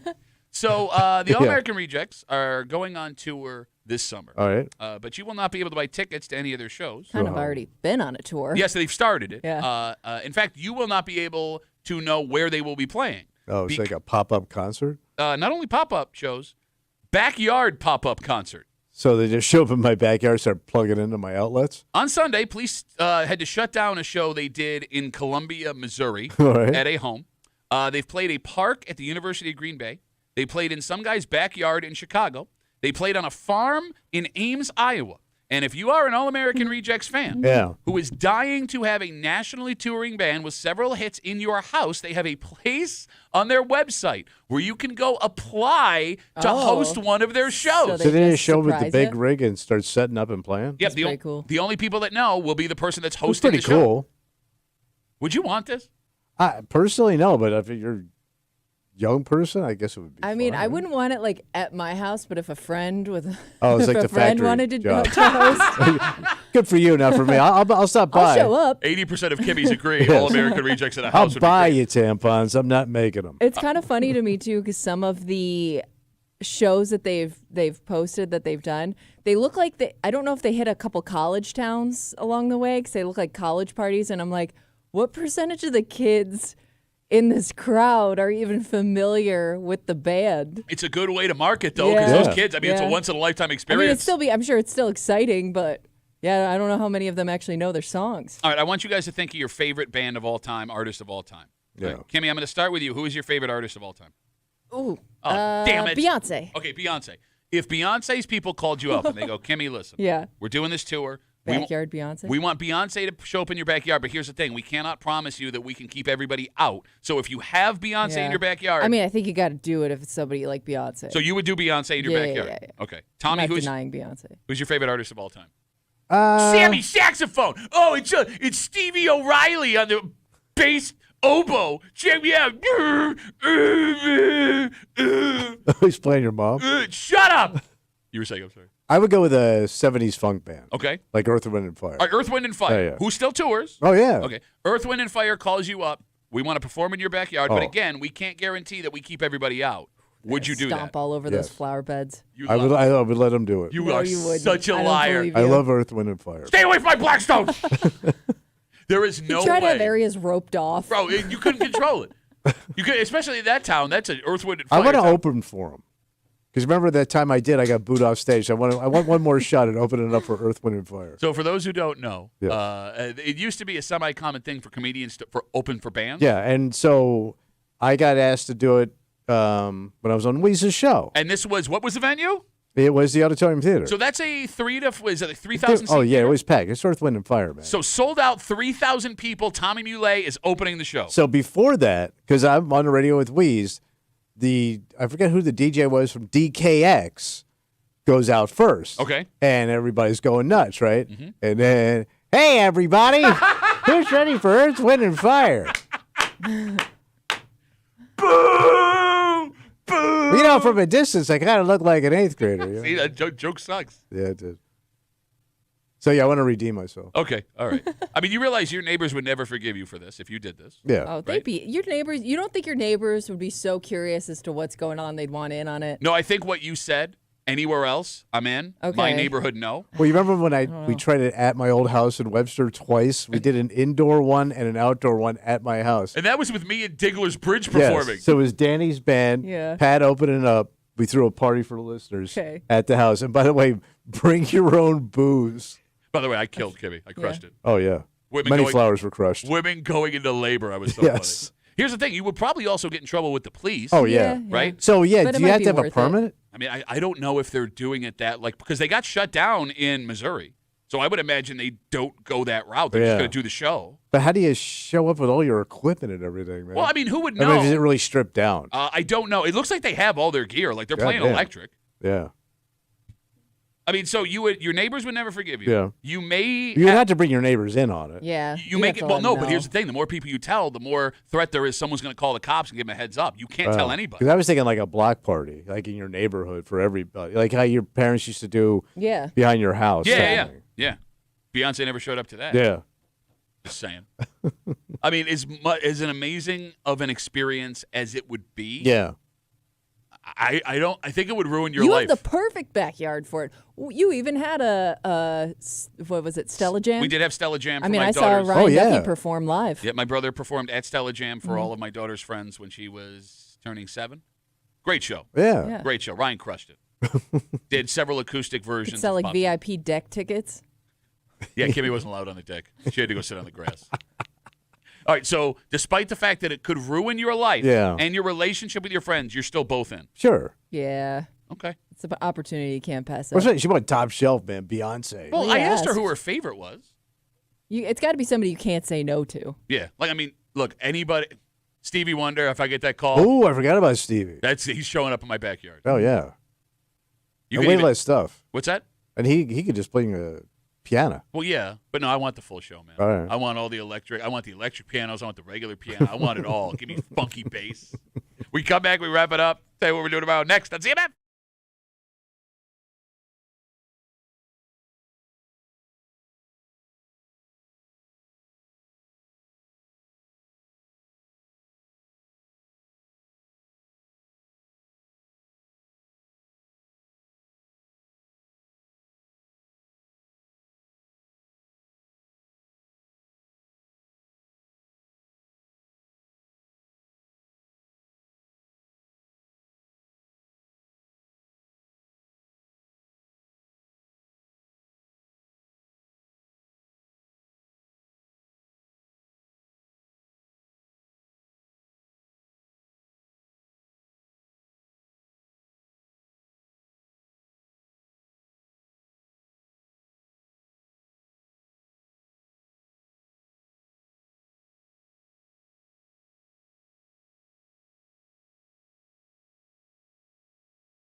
Give me Rapper Room. Adios. Thursday, Rapper Room. Or Thursday, Break Room CMF. We are super late. We got to get out of the way.